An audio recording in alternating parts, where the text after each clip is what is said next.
soon. We're on. There it is. Bam. Okay, I'm gonna do the normal sound checky. This has the ones carried over, James? I did the best that I could. I think I got all of them. Some of them were very clear that it was a carryover. So if there's any that I missed, we can I'll just say something at the end. Like if I missed it, let me know. But I think I got all of them.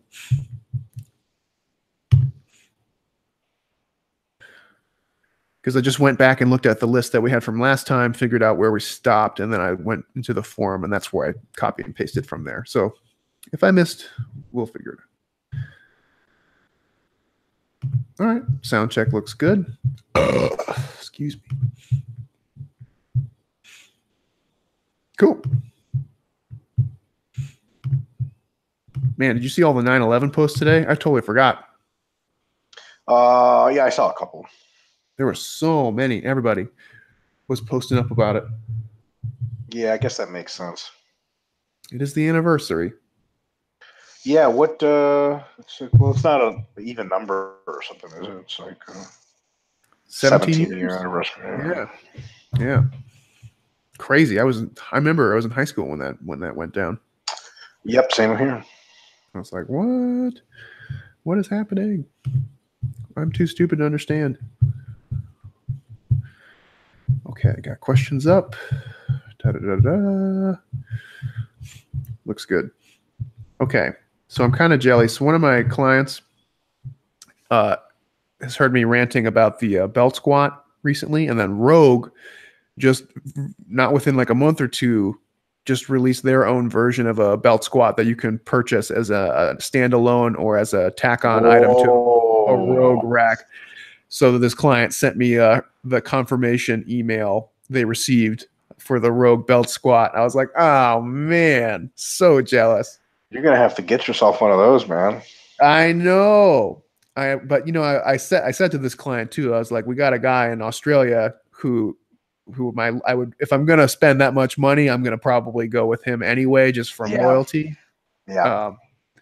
But I don't know how much it would cost to ship to the United States. It might be a lot. A lot. Yeah. So we'll see. Because it's like just for the belt squat setup alone, it's roughly, $1,800 to $2,000 just for the setup. You know what I mean? Not to mention shipping. Fuck. That's a lot of cash. Yeah. Excuse me. All right. Well, shall we get started? We're like 1 minute early, but we got plenty of stuff to talk about. Sure. Yeah. All right. Let me get to it. Cool. Ain't nothing to it but to do it. Sorry, let me text my wife real quick.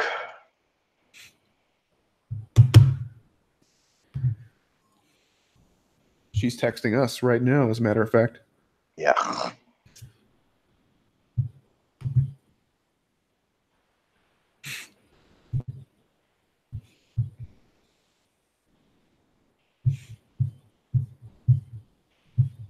All right. So. Starting with unanswered from previous webinar, Marcia Balai. Marcia says, hey, docs, just reposting a question from last week. If hitting systemic MRV before body part MRV means that you should start specializing, does the opposite, hitting body part MRV but still feeling that you could do more, if not for the aching muscles, means that you should probably progress from MEV to MRV for each muscle group? Well, I would say that maybe. Well, so there's two kinds of things going on here. If you hit an MRV for a particular muscle, it doesn't necessarily mean you have a whole lot of systemic space for other muscles, because all the other ones could be filling that already. So, for example, I almost never have systemic MRV issues with my chest and triceps and front delts, because they're so, for lack of a better term for being conceited, big and strong and fast twitch. And actually, when I wasn't that big and strong, they're so fast twitch and so poor to recover that I take such a small amount of work to train them that I could do triple the work and it would barely affect my systemic MRV. Now, So I could be like, oh wow, it's so easy for me to train chest, shoulders, triceps. Does that mean I go from MEV to MRV for every other muscle? No, like I can't simultaneously push my back super hard and my quads super hard. So I still have to train from MEV to, or just stay at MEV for some of them, or stay at MV for some of them, and then MEV MRV.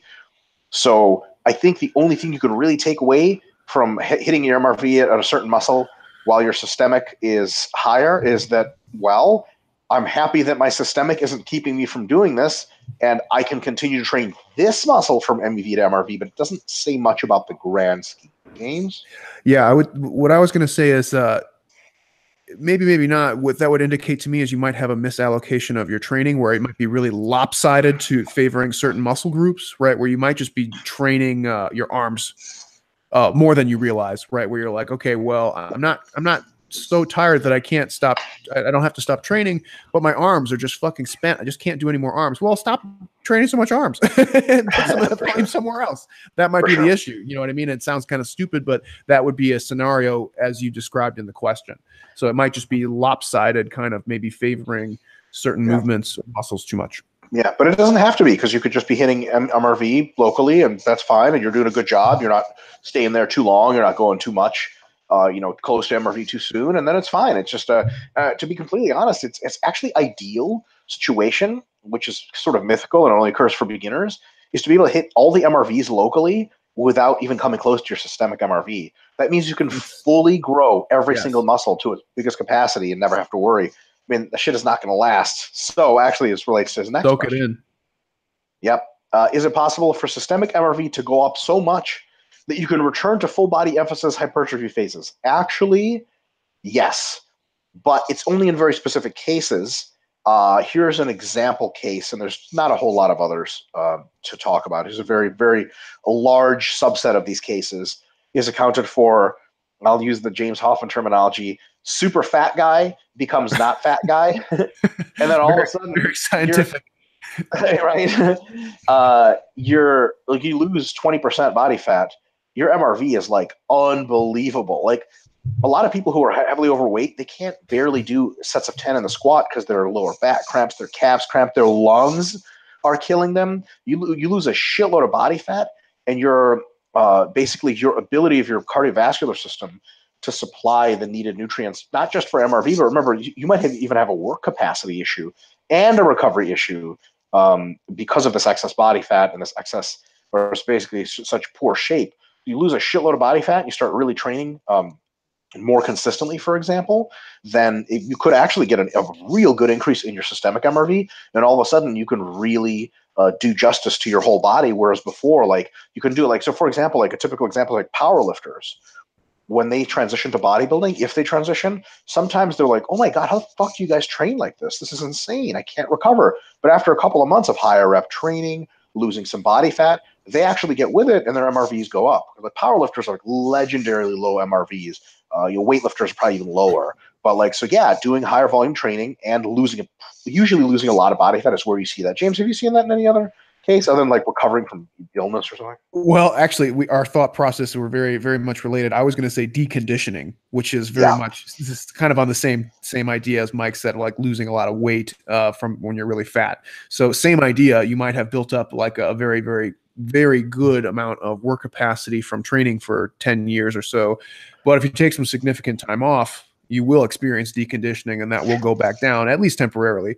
And then for a short period of time, you might be able to do kind of, I don't want to say beginner style training again, but you could get away with it. And then before having to eventually transition back to your normal training.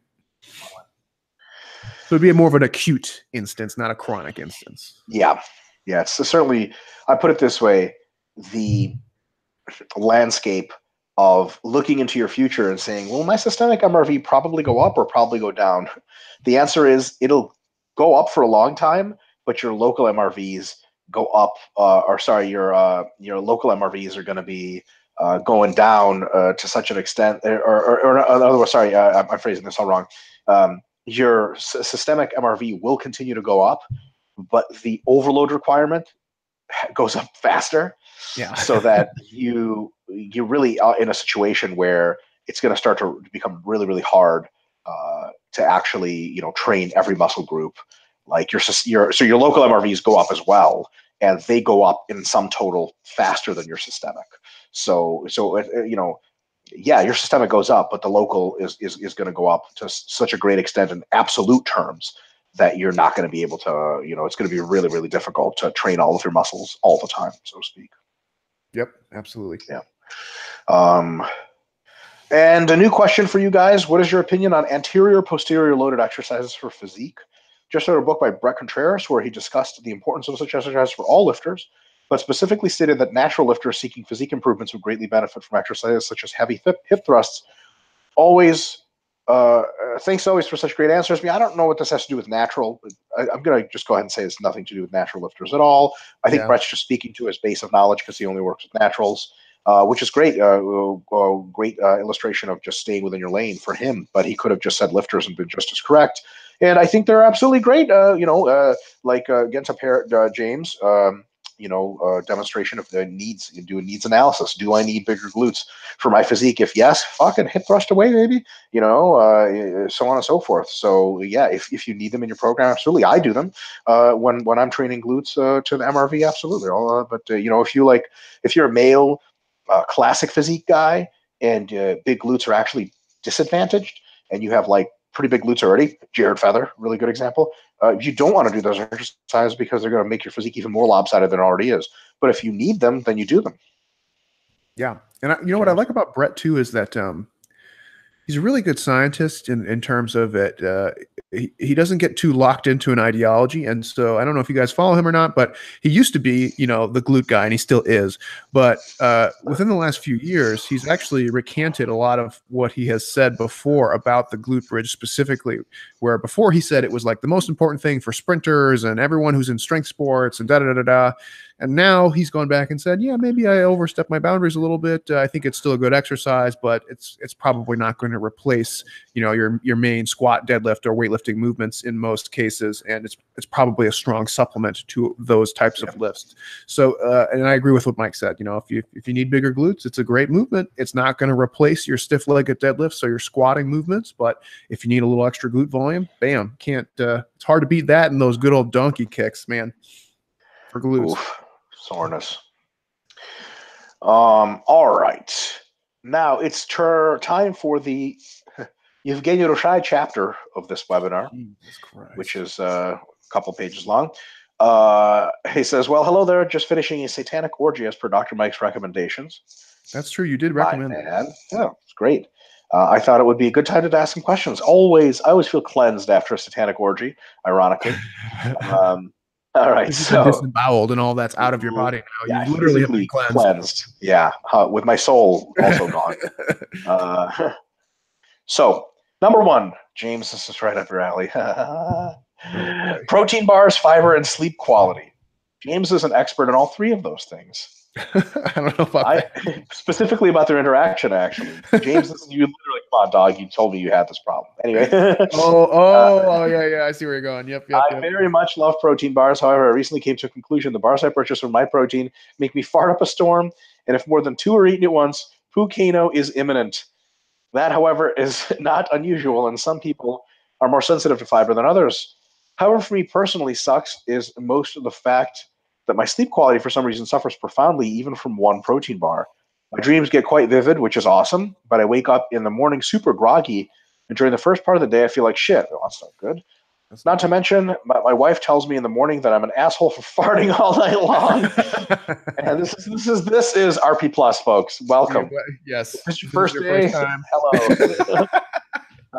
And it's not those loud farts that, although shake the air, don't usually smell a lot. Isn't that crazy that the loud ones almost never smell? But the quiet, warm, sometimes even slightly burning in the arse. I get those too, where you're like, why does it burn my ass when I'm farting? It's not supposed to. Never had ass burning farts. Really? You guys are talking. It's weird. Yeah, it's like a spicy gas.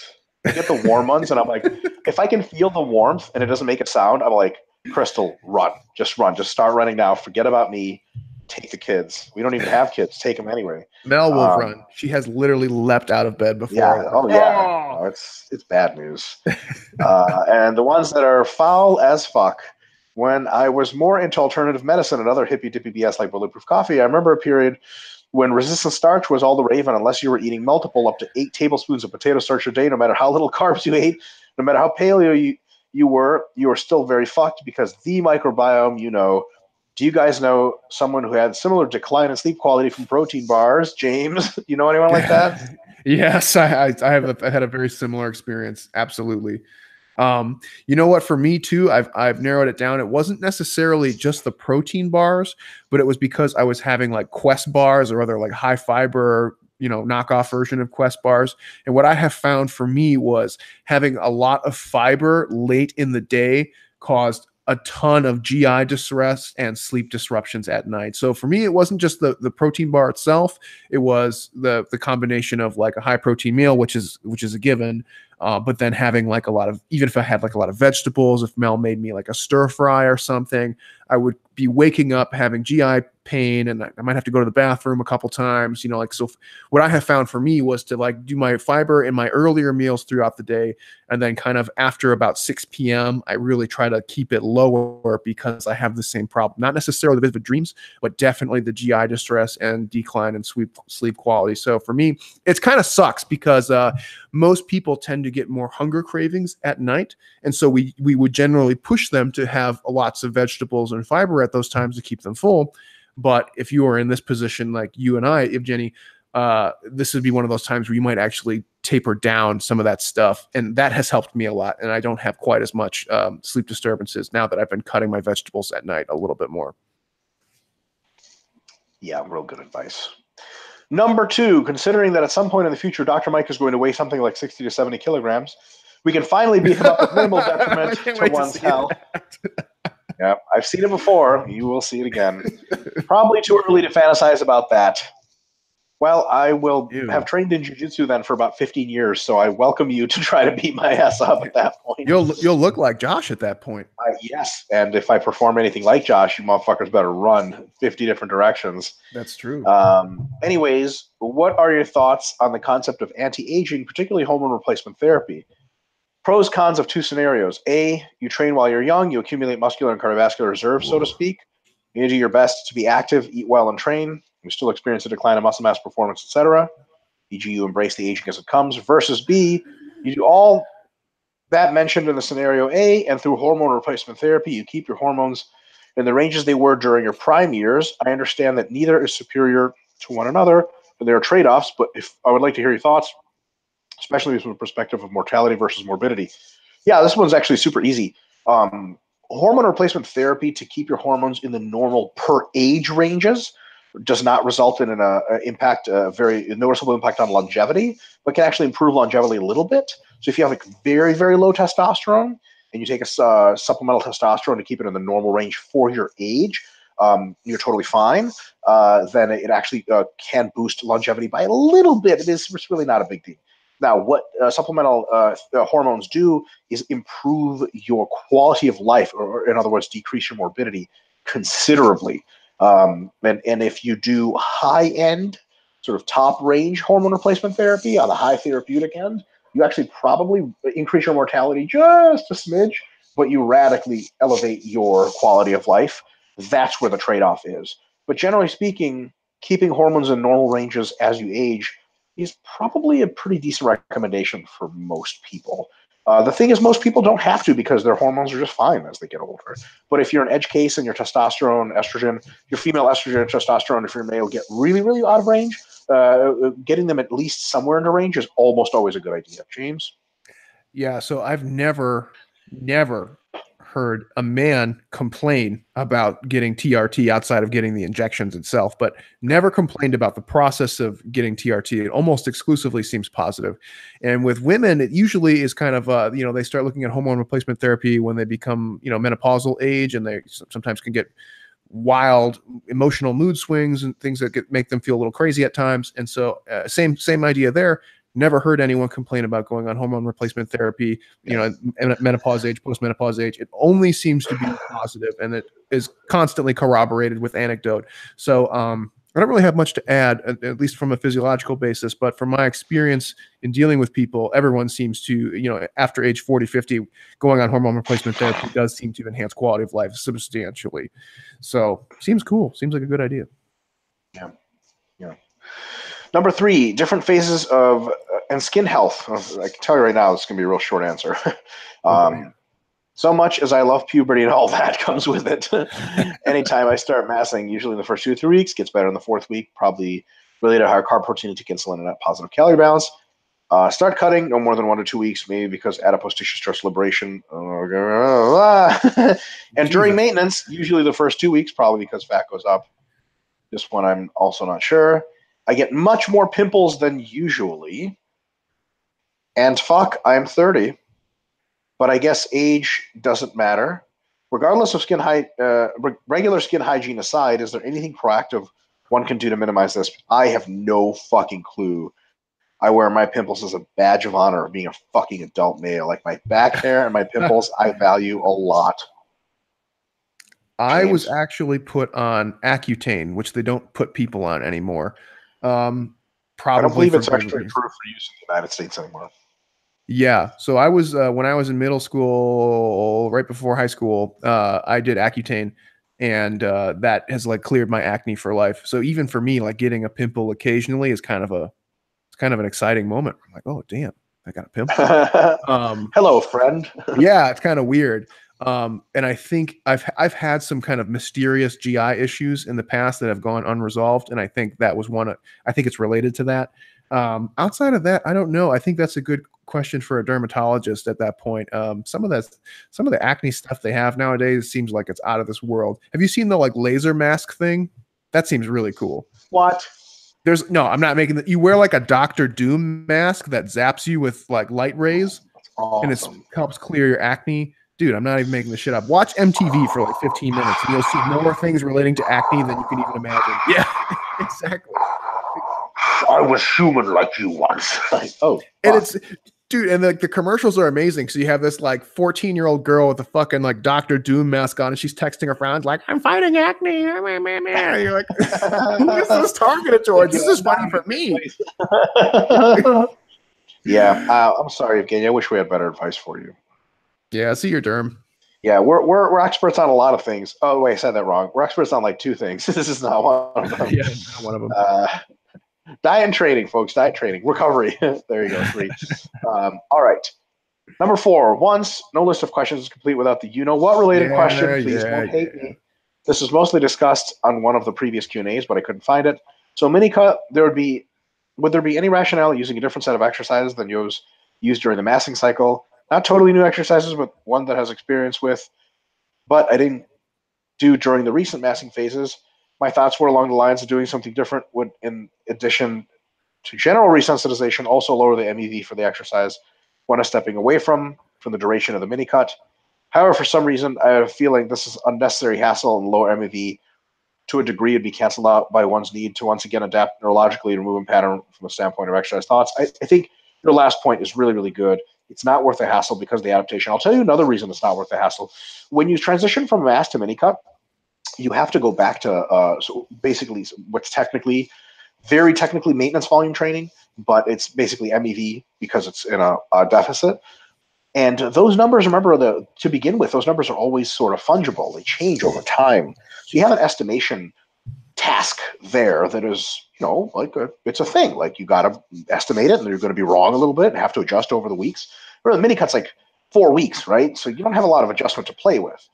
And on top of that, you have the sort of the stochastic nature, the downstream nature of these radical calorie shifts. If you cut your calories by 1,500, shit's going to fucking change. Like you're going to feel different, movement's different, everything's different. Like there's enough disruption with the mini cut that using just putting in this other disruption just to like throw it in there for minimum benefit is like just sort of not worth it. It's almost like you make all these calibrations for like a rocket launch, and then like you T minus 1 day from launch, you're like, hey, can we paint like a big ass American flag on that shit? And you're like, yeah, I mean, like we could, but the engines aren't calibrated for that. And they're like, well, come on, they're putting out thousands of pounds of thrust. This is like 5 pounds of paint, and it's like it's probably not going to be a thing, but like 5 pounds could throw off the dynamics, enough. There could be like some weird interaction with the paint where it heats up too much, or there's some vibration as the paint comes off. Who knows? Like, we got a fucking rocket launch. We get enough shit to worry about. Yeah, the American flag technically would be fucking sweet, right? But fuck, let's just launch the thing. I feel like that's how I feel about like changing exercises. Could be there's some little like rabbit hole kind of benefit there. Maybe. I don't think it's worth it. There's enough shit, and you want things as stable as possible. Just echoing the sort of the ghost. He's not dead, by the way, but he is a ghost. Broderick Chavez, just in training in general and in many dynamic systems, the longest run of stability you can have with progress is just golden thing. When you get stability in a system and you're gaining progress, just don't fucking do anything stupid to fuck it up. James, thoughts? Yeah, great answer. I have two additional comments to what I already agree with what Mike said. So the number one is you kind of have a conundrum when you start the mini cut and you choose to enter major new exercise selections, right? So the point of the mini cut is to try and help you lose weight. So you think, okay, I add a new exercise that lowers the MEV for that exercise. So now I don't have to do very much. Well, yeah, that's true. But the whole point is like you're trying to mini cut, right? So it's probably better, at least from an energy system standpoint, to just keep the same things in there. And then you can maintain a slightly higher volume and not have to starve yourself quite as much. Because it's kind of seems silly to start the mini cut with new exercises and just do like 2 sets, and then not be burning that much energy while you train and then having to starve yourself excessively hard. So that would be one thing I would consider. It's just an unnecessary pain that you would have to endure to do that. And then number two, the only time that I would consider doing that would be if you were selectively seeking exercises that you were trying to potentiate during the subsequent mass phase. So if there was something in particular where you're like, okay, this is the movement for the next phase that I need to really make progress on, that would be the time to do it as a potentiating factor for the next mesocycle.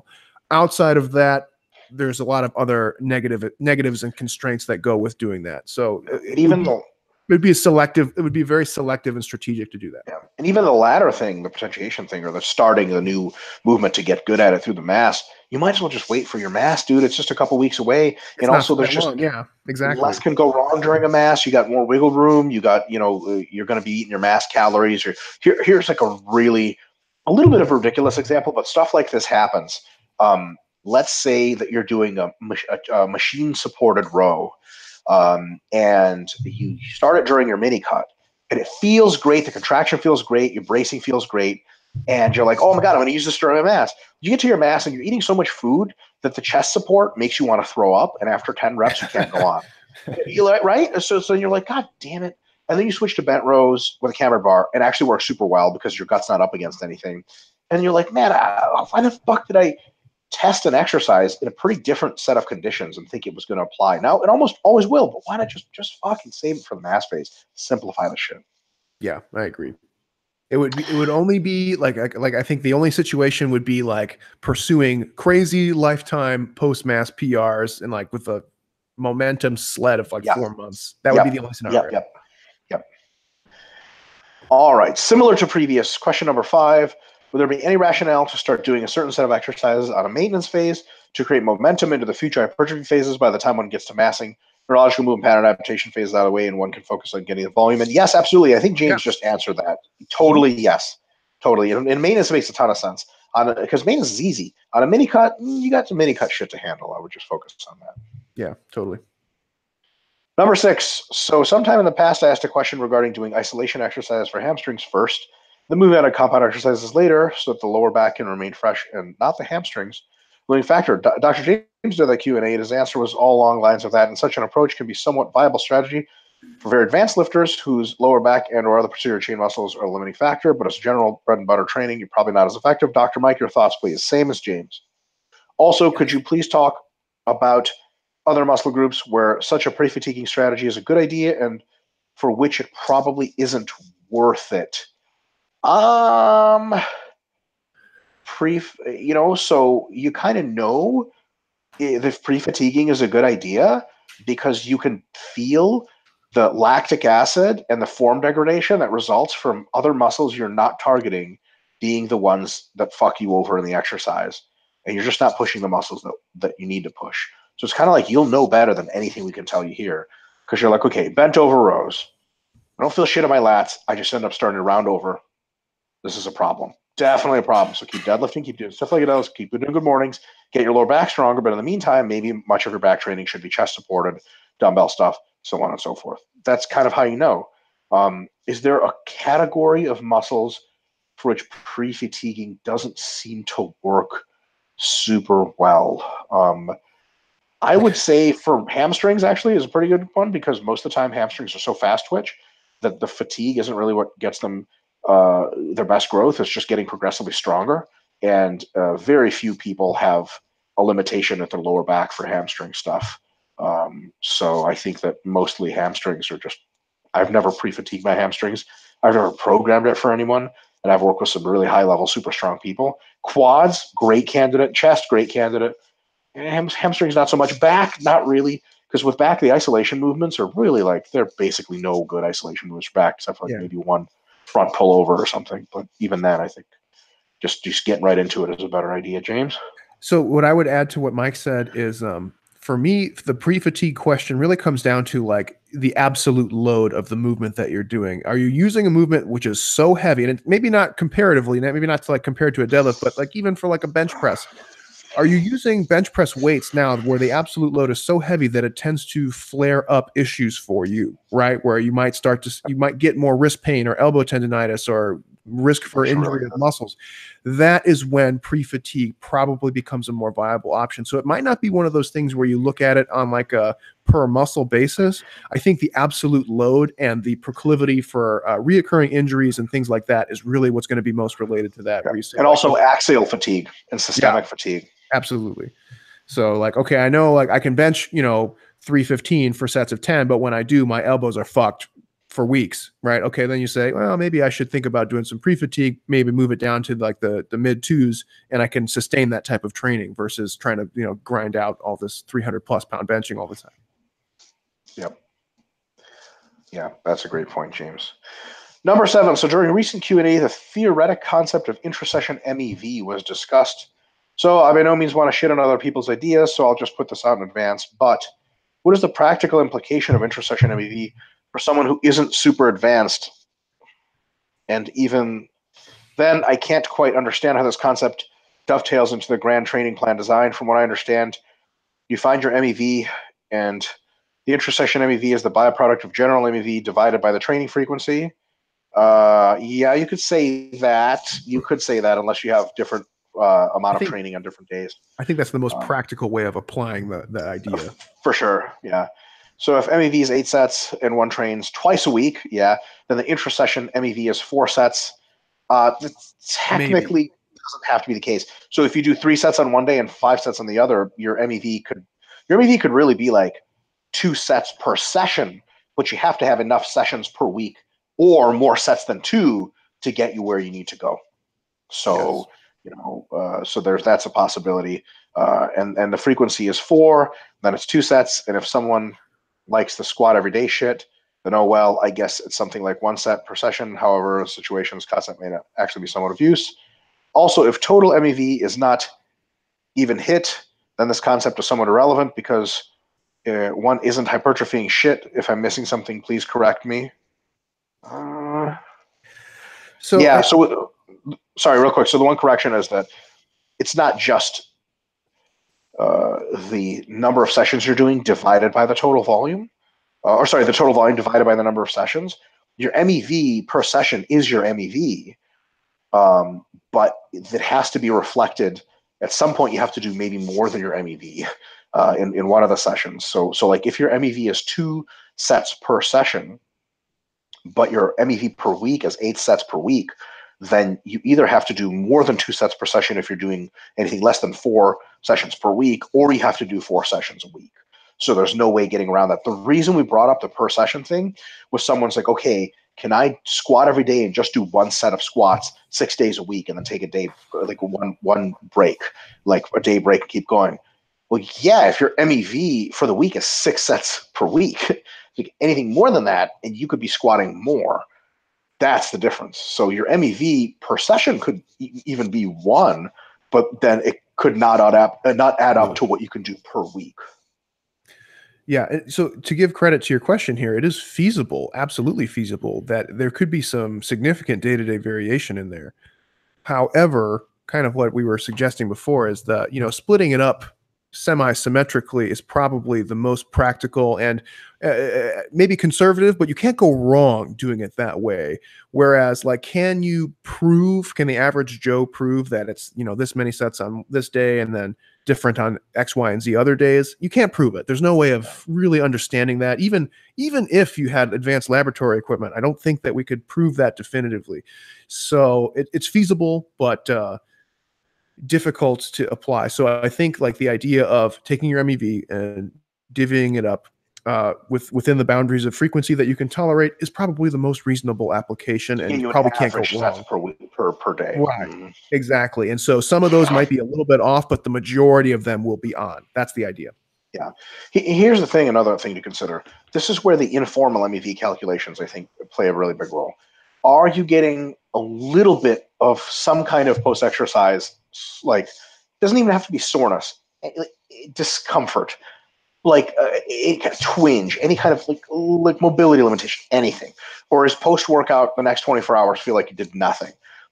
Are you getting remotely pumped? Did you get any pump whatsoever? Does the session feel like it was difficult in any sense of the word? If you basically answer no to all of those, that session might be below MEV, session MEV. Here's an example. Let's say you're someone with an MRV for delts, side delts, that's like 30 sets per week. What are you going to get out of 2 sets of lateral raises in one session? Are you going to get an elevation in protein synthesis? You might not. That might just be a warm-up for you at that point. Legitimately, it could be close to RIR, so for example, like if you push a fridge up the stairs, help your friend, you have like one big push in there where your pecs activate a lot. Is that training? Probably not if you're well trained. I mean, like, your body's like, yeah, okay, we got something, but it's going to take a little more than that to move the needle. So yeah, it just might not be worth it. And the thing is, here's why intra-session MEV is worth it. Like, if you get a pretty decent pump, if you get a good perception of effort, then if you get some kind of post-exercise disruption, it probably activates all the main pathways of hypertrophy and gets you good bang for the buck for that session. Why do we say that? Because here's the deal. If you go in there and okay, at least 6 sets of delts every session is really what I need. Otherwise, I'm just not hitting the shit hard enough to really cause anything. And I can go all the way up to 12 sets per session, and then it's too much. The good workouts are 6 to 12 sets per session. But if someone's like, hey, do you want to train delts with me? Like, come in and do it, but we only have 15 minutes. Like, can you do 2 sets of delts? You'd be like, it's really just not worth my time. And remember, we got to consider the other stuff. If it gives you very, very little hypertrophy or pretty much none at all, especially if you're advanced, what does it give you on the downside? Joint stuff, like 2 sets of side delts for someone who's training a lot can reduce joint recovery session to session. So you get 3 big sessions a week and you put a little one in between. All of a sudden, the good joint recovery you get between sessions 1 and 2 is gone. And all of a sudden, a couple weeks later, doing that 4th session, your shoulders fucking hurt. And what do you have to show for it? A couple extra sets of delts every now and again. It's not worth the trade-off. So give that some thought as well. Great answer. Number 8, cocksuckers who imagine themselves being Big Ramy and dropping 15 to 20 kilogram dumbbells like they're using the 50s. And smashing the weights against one another when doing cable exercises. I mean, besides not giving a shit, how do you usually go about the spear double? So just Google spear double leg, and into another machine is usually a really good idea. James? I work out at home now. It's great. Oh, yeah, you don't have to. I'm like a hermit. I don't come out of the house.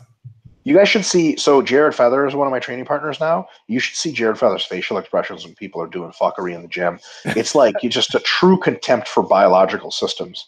I will say this. There was a guy in the gym who was doing lateral raises with the 60s. Okay. He wasn't just swinging the weight up and using his legs. There's very few people in the world who can do that. He weighed about 170 pounds. And not a good he wasn't swinging the weight up only. He was actually doing a rebend of the knees to get under the weight at the top. A DK. It was a full-on like Olympic setup for lateral raises. It was impressive. He was doing the DKB so he could lower his body to the height of the dumbbells as they were 100% marginally coming up. So that he could check in his notebook, successfully did this for 10 reps. Jeez. In the technical sense, that the dumbbell was at some point over my shoulders. That's all that matters, right? Mel gets really pissed too when we work, like when we're traveling and we go somewhere to work out. She'll I've see seen Mel somebody do that. doing something, What is that and guy doing? yeah, she'll be like, "That guy's really fucking up." I'm like, "Yep," and she's like, "No, no, it's really bad." I'm like, "Yeah, it's bad. Yes, I know." And she's like, what was that?" I'm like, "Just leave it. It doesn't matter. Just let it go. Let it go." It's That not guy's the police. This. gonna be retarded on his own. He's been doing it a long time. All right. P.S. In the X-Men Apocalypse movie, do you think Big Raimi would be a more suitable candidate to play the role of Apocalypse? Because in the comics and the animated series, Apocalypse is always jacked to shit, and the guy playing him in the movie is like, yeah, totally. Do Big Raimi as Apocalypse. I prefer Big Raimi in a variety of other roles. So, for example, Forrest Gump starring Big Raimi. He can't run. Yeah, well, you know what I'm saying? CGI, Crocodile Dundee, starring Big Raimi. How I Met Your Mother, starring Big. I mean, we could keep going. Ooh, dude, yeah. The guy they got for Apocalypse in that movie sucked. Like a dying old man. You know, I actually didn't like that movie very much at all, to be honest. It was whatever. It was whatever. It was blah. Blarg, indeed. But it did have Olivia Munn, who I'm a fan of. I'm not sure who that is. She used to be on. She was on like G4 for a while. Attack of the Show. Yeah, she's kind of like Asian, half white. I think she's very pretty. Was she the cyber sword, the laser sword? Yes. Girl. Yes. Oh hell yes. So, yeah. All right. Katina DeJarnett. Finally said that right. DiGiorno. Hey docs, this is Reapers from last week's Q&A. Missed the cutoff, but I'm restructuring the question because I realized the original had subpar wording. I recently got back into my coursework for kinesiology, and I'm taking a course in ergonomics. Ooh. Nice. This is a university setting. But the class includes being certified through an outside entity called the Gray Institute, founder/ran by Dr. Gary Gray. There's a little, just use 3 letters and give us a full name. Go. Yeah, I was like, man, that's funny. Gary Gray. I'd be like, that sounds like a superhero's alternate identity. Yeah, that actually does. That would be Ergoman. Mine doesn't. Dr. Mike Israel. It's fucking lame. There's no superhero name that shit. With the ability to make anything comfortable to sit in, Ergoman is here. Wow, Superman, you're tired from a battle against Galactor? Well, yes, I am. Well, here's a chair. Oh, it's so great. I can check my emails. Yeah, Ergoman's going nowhere. All right, so at the end of the course, we will have the opportunity to earn a certification in applied functional science. Applied functional science? Hell yeah. Sign me up. While this sounds like it is rather marketable, I'm trying to maintain some skepticism due to some of the curriculum we are currently working on. So far, we are being encouraged to look beyond the traditional FMS for assessing client mobility. While James and I would probably tell you to look way the opposite of beyond and not as far as the FMS. Well, yeah. The thing with FMS, and Mike and I are a little jaded about it because in our particular field of study, it doesn't mean diddly dick. It doesn't mean, though, that there aren't applications for FMS. They're just very contextual and specific, which most people are quick to generalize. That's the problem. Yep. All right. They instead want us to use a method known as 3D maps. Wow. Is that like Google Maps? Yeah. You know what? Let me tell you a quick, sort of unrelated story. You can get Google Maps in VR. Ooh. And you can literally walk on your floor as if you are 900 feet tall above the New York City skyline and basically bend down and basically touch the skyscrapers. It's unreal. Do you have a VR thing? No, my brother-in-law does. Oh. One of my friends and I were hanging out with my brother-in-law, and we're like, Bill, let's cut to the chase and get some fucking VR porn going. So sure enough, there's VR porn. It's real. Now, it's not super interactive, but it's like you're in the same room with the girl, and she's all doing whatever. It's a little disturbing. I was mostly disturbed. Well, sometimes that's a good porn experience. Yeah, the girl, that particular one we saw, one of them, she was surgeried out to fucking shit. And I was like, God damn, this doesn't seem any more realistic because you're a fucking alien. HD did a big disservice to porn in some ways, especially. I never click on that shit. Fuck out of here. I don't want to see. I don't want to see you up close. I want to see those razor burns. Oh, James, stop. There's much more to say. There's much more to say, and I don't want to say it or hear it. All right. So far, pimples. I said it. I said it that time. So ingrown hairs. All right, we're done. So. Oh God. Yeah. Oh yeah. It's all. These are human beings. Mostly, sort of. C-section scars. Legally. Yeah. Oh yeah. The whole deal. They instead want us to use a method that's 3D maps. Basically, it involves several different movement matrices moving along different planes of motion with 66. Add another 6 to that mug and we're in business. Different variations in total. Well, this makes sense. I feel like it could be overwhelming to a new client to take them through such a lengthy assessment, and maybe more than necessary. That's the assessment?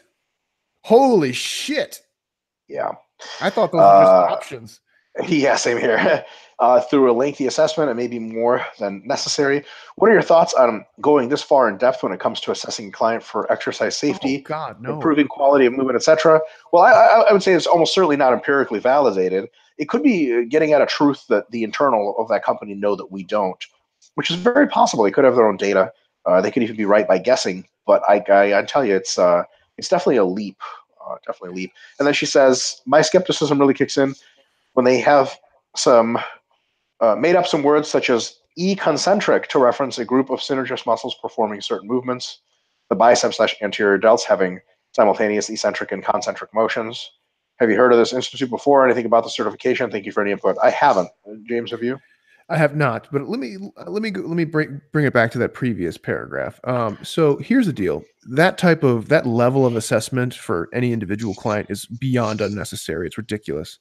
However, if the client comes to you and they have functional limitations that they can describe to you in some terms, like I have a hard time tying my shoes. I have a hard time reaching up. This hurts, right? I can't bend down, pick something up, right? Then you can start narrowing down a handful of those assessments, which then could get to the root of the problem, right? Where you might say like, oh, okay, I think it's somewhere in the posterior chain. Maybe it's lower back, maybe it's hamstrings. Then you can maybe do maybe a handful of tests, maybe like 6, which might help narrow down which the culprit is. And that's where that can be very useful.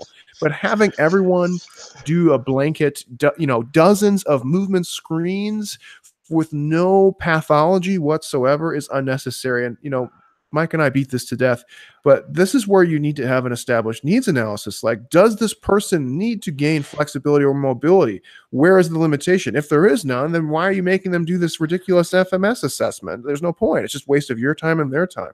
So long story short, if they convey a need, right, and that might just be from their own anecdote and experience, like, oh yeah, I can't wash my back, I can't tie my shoes.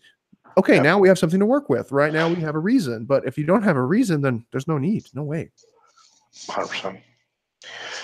All right. Ido Dagul. First question. That's how you say it, Orcish.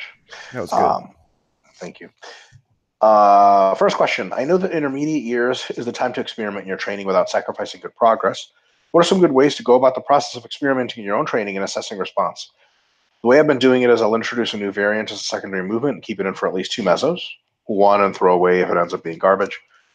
Go through different rep ranges and eventually test it as a primary movement. Same for metabolite work. The reason I do this is because I don't have many exercise in my rotation that I get a lot out of. So after a few mesos of bread and butter variants, I have to downgrade. Yeah, that's a great way of doing it. I would say, change 1 or 2 things at a time, not both.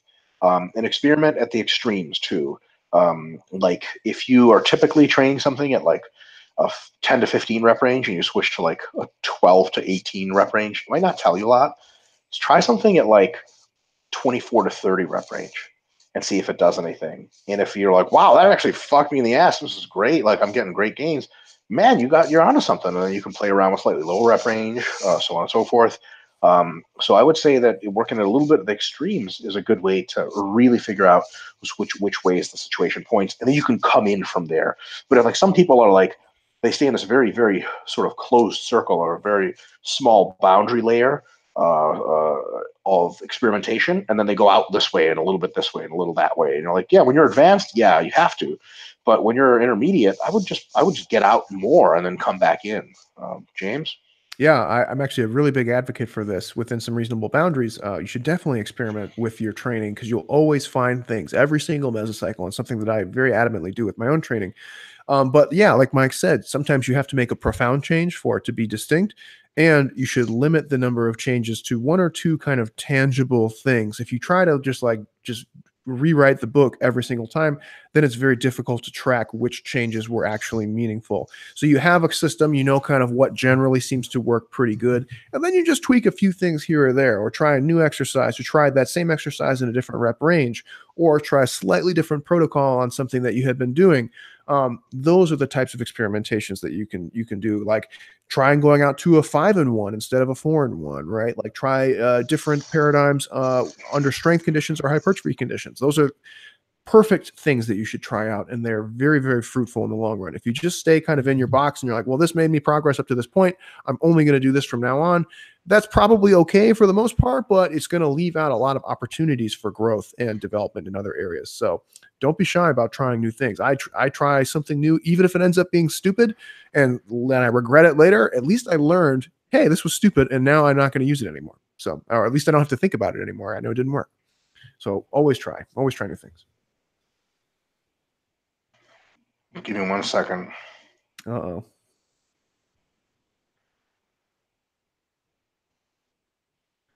I haven't actually the last couple mesos, because I've been working out at home.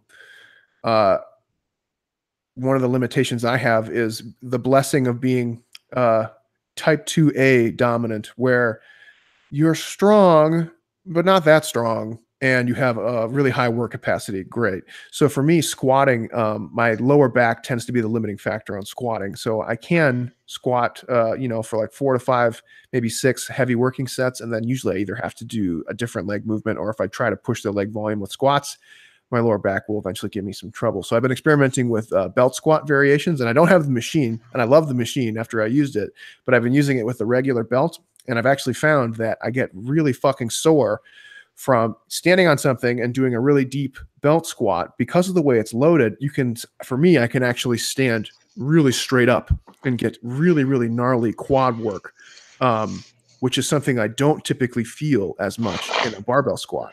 And I've been actually getting really strangely, unusually sore from doing these like belt squats lately, which looks really stupid when I'm doing it. And it's not like I would never post it on Instagram in fear of shame and ridicule. But for me, it's actually been really, really fruitful exercise movement, especially where I can really get a lot of volume. My quads get really sore, and I don't have to fuck my back up as much. So Yeah, just another example. that's actually, James, that's a really good point. Let me say something super quick about that. If you have an exercise that you tried for one meso and it just feels meh, before deleting it, try to think of ways you could change it in order to make it better. Like, for example, if you try assisted pull-ups and you just feel mostly your forearms and you're like, God damn it, this is just a grip exercise. Maybe you're like, okay, if I use straps, it looks lame as fuck. You use straps on assisted pull-ups, let's see how they feel. You could use the straps and all of a sudden you're a fucking rock star. And you're like, oh shit, this is great. And you fixed it. So give things like it's a fair shot. Like if you're fairly, and this is something James and I talked about last time, if you're fairly approaching a discussion with someone you disagree, if you really want to get at the truth, you got to try to, what this is actually a term called steel manning their argument. Give their argument as much, it's the opposite of straw manning, give them as much power as you can. Really try to see where they're coming from. Just the same way with exercises, you really want to see, okay, I want to do everything I can to make the lateral raise my great exercise. Let me figure out what I can do. After you've done 2 or 3 mesos, you've exhausted every fucking thing and nothing fucking works, then you can just be like, shit, it's not for me. But there's tons of stuff you can do that really cuts the exercise the most slack, little variation here, little variation there, that I think helps. James, any thoughts on that? Yeah, no, I think that's great. It's more often than not like a very small tweak can go a long way, and it might be something like where you're like, ah, man, doing lateral raises, for 6 to 10 reps, I got nothing out of this. This is stupid, right? But the key was actually doing it for like 12 to 20 reps, and now all of a sudden your delts blow up, your traps blow up, everything blew up. It was just something silly like a rep range, or maybe a slight variation on the technique where you did thumbs down instead of neutral hands or something like that.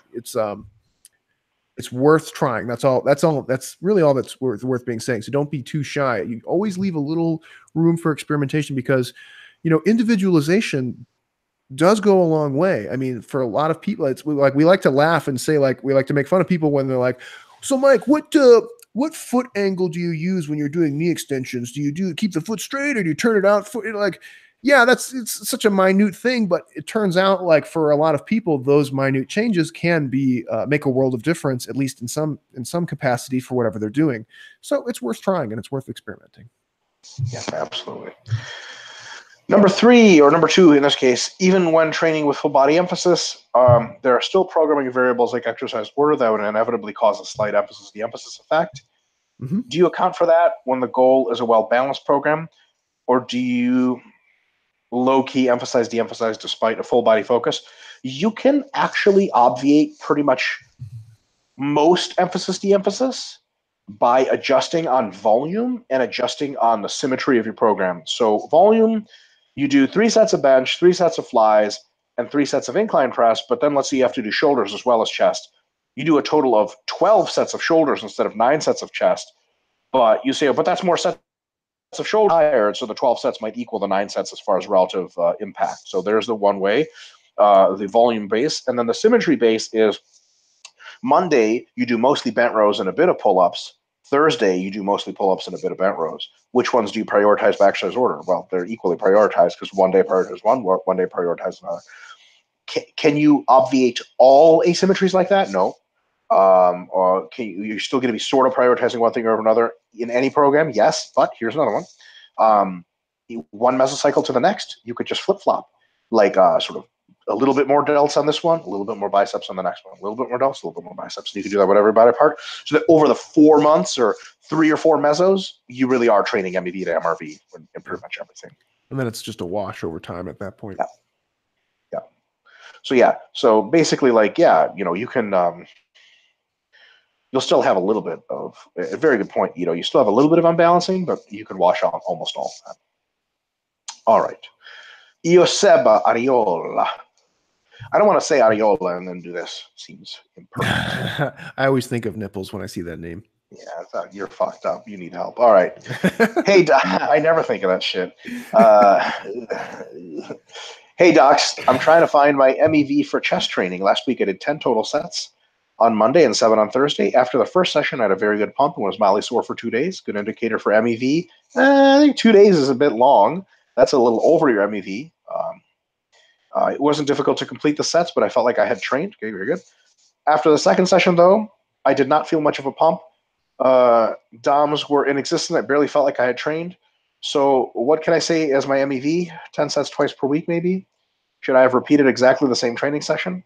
I thought it was preferable to have 2 sessions with different volume instead of just repeating the first workout. Well, I also, Ioseba, if you could reply to us next time or on the live portion, are you doing the same exercises and intensities and stuff? Because if you are, your MEV changes locally really quickly over several days. So it could be that it was 8 and then it was 9. So the first workout with 10 was a little too much over MEV, and the second one was not enough. I was thinking so just an MEV of 1 could be, could screw your example over. But if it's different exercises and stuff, the other question is because maybe MEV changes with exercise selection, right? And intensity ranges and stuff. So maybe then MEV was different because let's say you did dumbbell flies the first one, which really fuck you up. You did cable flies the second one, which really don't. So you should have done more sets. And remember, these are just really rough ranges anyway. What I would say, just looking at a glance here, was because the 10 total sets got you sore for 2 days, I would say your MEV looks to be more like in the 8 range for the first workout. And for the second workout, because 7 wasn't enough, the 8 range is another fine hypothesis. So I'd say your MEV is probably like 8 to 10 sets twice per week, if you're doing twice per week. 8 to 10 sets, which means it's, like 16 sets a week or some shit like that. Then that might be the case, right? But I would definitely say on your first session, probably a bit over MEV. James? Yeah, and so that was the big question for me on that one too. Is was it the same workout or was it a slightly different? Like you have a flat bench day and an incline bench day, something like that. If it's the same, then you're going to start to have to ramp it up within the same week, essentially, because you're going to start building up more adaptive resistance and economy of movement with that movement, which is a good thing. But it makes it more challenging. If it was 2 different workouts, then yeah, it sounds like the first one was maybe slightly too much, and then the second one was maybe not quite enough. Yeah. Yeah, so, but let me give you a real kicker here for how to actually use the advice we're giving you with the most effect. We could run our fucking heads off of fucking necks in a circle if we're trying to get exact MEV values, which are going to change meso to meso anyway. So we're finding garbage fucking numbers. Here's what we really need. We need approximate values plus or minus 2 of the real ones, which is like a really big range, right? Plus or minus 3 is totally fine. Here's what you do. Exactly your example. You did 10 and you did 7. 10 was a bit much than MEV. 7 was a bit shy. So what do you do next week? You do again 10 on the first one because you're going to need to move up volume, but since you start a little high, maybe volume, just move up intensity on the first workout, but stay at 10. And I promise you the next week 10 will be actually just right at MEV or just a really decent workout. And then definitely move up from 7 sets to like 9 sets or something in the next Thursday, and then you'll be probably right in that sweet spot. And if you're getting really good responses, stay there, and then from there, slowly increase the number of sets as your recoverability allows. That's it. So basically, MEV in a theoretical sense, James and I wrote a fucking book about it. It's a wildly interesting concept. In a practical sense, well, the only time we really need to use it, or one of the only times, is like the fucking week 1. We just need a fucking ballpark figure to shoot at, and then after that, based on how it felt, we go, okay, now we need to climb to MRV slowly. So how far off of MEV were we, and how fast do we need to start the climb? So for like, it could be 10 sets again if you were just a little over MEV because you're like, all right, I'm not going to climb too fast because, like, let's say you're 10 sets, you got really sore or a little sore. But if you just went straight to 14 sets, you'd get super fucked up. You'd be at MRV already, and then what the hell are you doing, right? And then for your other workout, 7 just probably wasn't enough, so you could be a little bit more aggressive and jump 2 sets at the same time as opposed to 1. So that's how you use that. James, any corrections there? No, that was good. And the only thing I would throw into the mix, of course, is like uncontrollable circumstances. Like, was your nutrition different? Did you not sleep as much? Like, those are other factors, but hopefully common sense. For sure. And then 2 more questions. In the tricep pushdown, is there any point in using a supinated grip instead of a pronated grip? I think the supinated grip means that only your thumb limits the amount of tricep extension you can do, which means it's a fucking absurd amount of weight that's too small, and it'll get you fucking nowhere, is what I think. I think it's a fuckery exercise. I've tried to do that one, and it's fucking impossible. For me, like, I didn't have the thumb wasn't the limiting factor so much as like I could not find a hand positioning that allowed me to get a full extension at the elbow and a really good tricep activation. It always felt like I was impinged or not quite where I needed to be. You need one cable at a time. You need one cable at a time. You got to do already well into you're already well into the fuckery point. I mean, like, Jesus Christ. Yeah, for me it's very much like the reverse grip bench press where I just couldn't get it going. Yeah. Why? Right. Now look, if you really feel it and it's great, sweet. But if you're like trying to do it and it doesn't feel like anything, just it's not worth your time. Number 2, in upright rows, can we target different side delts and traps using a wider narrow grip? I don't know if that's ever been researched. I actually have absolutely no idea. I have no fucking clue. I will tell you what's differentially, for sure, differentially affected. Narrower grip will tax the forearm flexors more than otherwise, and a wider grip will tax them less because their range of motion is smaller. So in a narrower grip, you got to go ooh like that. In a wider grip, it's just almost all shoulders. So that's for sure what happens. I don't know about traps and delts. James?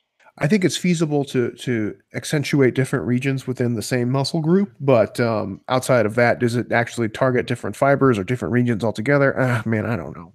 Maybe that's you just do a variety that is okay for your shoulder health, and you'll be good to go. Yeah, pick a grip that you can do that doesn't irritate your wrists, elbows, or shoulders, and you're good to go. And if it's both, do like Monday do wide grip, Thursday do narrow grip. Yeah. Sega Sangara says, "Hey docs." Oh, God, here we go. What is the deal with CBD oil? Been hearing about it from the little I know it's just a placebo, maybe has a use for a specific application. Also, what do you think of having a set amount of downsets and then auto-regulating it when needed? I'll answer the second part first. I think that's great. Downsets are really great to auto-regulate because they're really the extra volume sets, and you're almost always going to be good to hit your core sets. So downsets are probably what I would change. Very rarely would I be like, all right, do less heavy sets and more downsets. That's almost never the case. James, agreed? Like 99% agree. The only thing I would add is that that's an easy cop-out right? When you're not feeling great. So just keep that in mind. Like when you're auto-regulating, you have to have very specific criteria where you say, I'm not going to continue on because of course you feel like shit. So you're not going to want to keep going, right? So just be Which is why aware. performance should be part of every single objective attempt to measure fatigue state. Yes. If you're feeling like shit, but you're hitting rep PRs, like I can't tell you how many.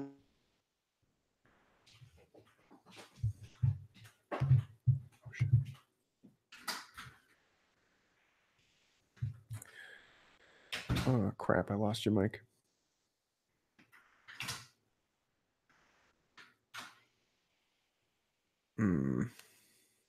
I can hear you now. I can see you. You are moving. Oh, okay. There we go. Sweet. Weird. That was a weird freeze. Yeah, it was a weird freeze. I lost you after I know I can hit rep PRs and then it cut out. Sorry. Oh, yeah. So I have a shitload of experience with myself and with former clients where they're like, hey, man, I'm really fucked up. And I'm like, let me see your numbers. Or it's even during the workout. Like, well, you're hitting PRs. And they're like, yeah. This is the strongest you've ever been. They're like, yeah. Like, you're not fucked up. You just feel like shit. Training's supposed to be hard. And they're like, God damn it. So you have to have, something's got to give, man. You got to be cutting these things for a fucking reason, not just like, I don't feel like it. Yeah, that's the burden of auto-regulation there. Yeah. Okay, so CBD oil. So mostly the people that like CBD oil are MMA fighters that listen to Joe Rogan Experience a lot, and they want everything in life to be related to. They buy hemp gis when they do gi jiu-jitsu. They wear hemp clothes, probably skateboard. Datsusara backpacks. 100%. And it's like, listen, I almost want to be like, listen, motherfucker, I know you love weed, dog. I love it too, but damn, you can't. These people would buy a weed computer if you fucking sold it to them.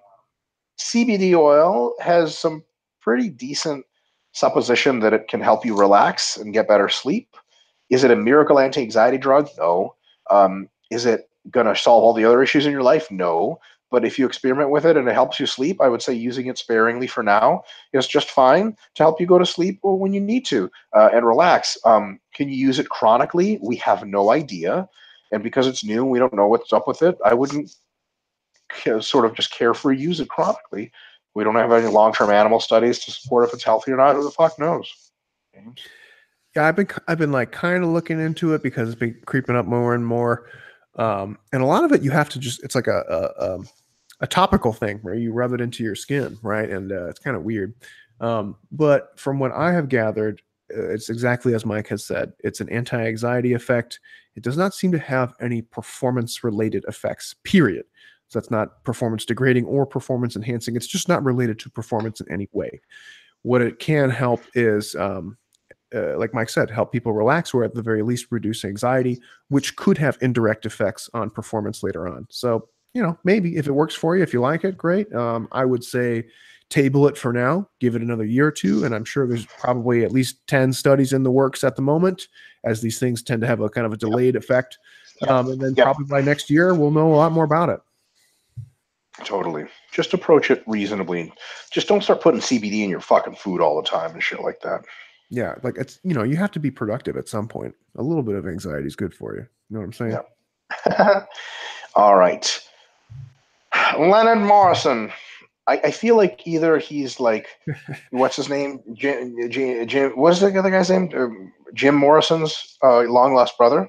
Oh, there you go. Very nice. Or from the Doors. Or he's like, he works like comms for like the 1969 Apollo launch. Dude, like, that's Leonard Morrison's desk. He's in charge of comms. Now you go see him about the physics. Yeah. I don't know if you've been keeping up with Venture Brothers, but there's so much fucking like timey guy like jokes lately. No, but I really should. Oh my god, they're on season 7, and it's like it's so fucking amazing. And there's so many like throwbacks to like the old timey guy days. It's so good. It's so funny. Timey shit's great. Yes. All right. Leonard says, I'm nearing the end of a successful mini cut. My plan when it was over is to take a deload week while eating at maintenance and then jump into a mass. Is the right way to go about it? Yes, absolutely. Sure. The easiest question we've ever had to answer on this webinar. All right. Daniel Hacksively Hacks. Hackzor. How do you guys How do you guys program a cardio progression during a normal 8 to 10 week cut after the individual did a low volume phase pre-cut? Would you even program cardio at all? Could the calorie deficit and general increase in training volume actually allow someone to not have to do cardio? We answered a similar question last time, didn't we? I think so. Yeah, here's a quick version. I've actually stopped giving people cardio prescriptions for the sake of cardio. Really, what I give them is a quota of list style cardio that I ask them to do, and that usually starts slow and easy, like 20 to 30 minutes a day, every day, and then ramps up as needed to 30 to 45, maybe 45 to 60 towards the end.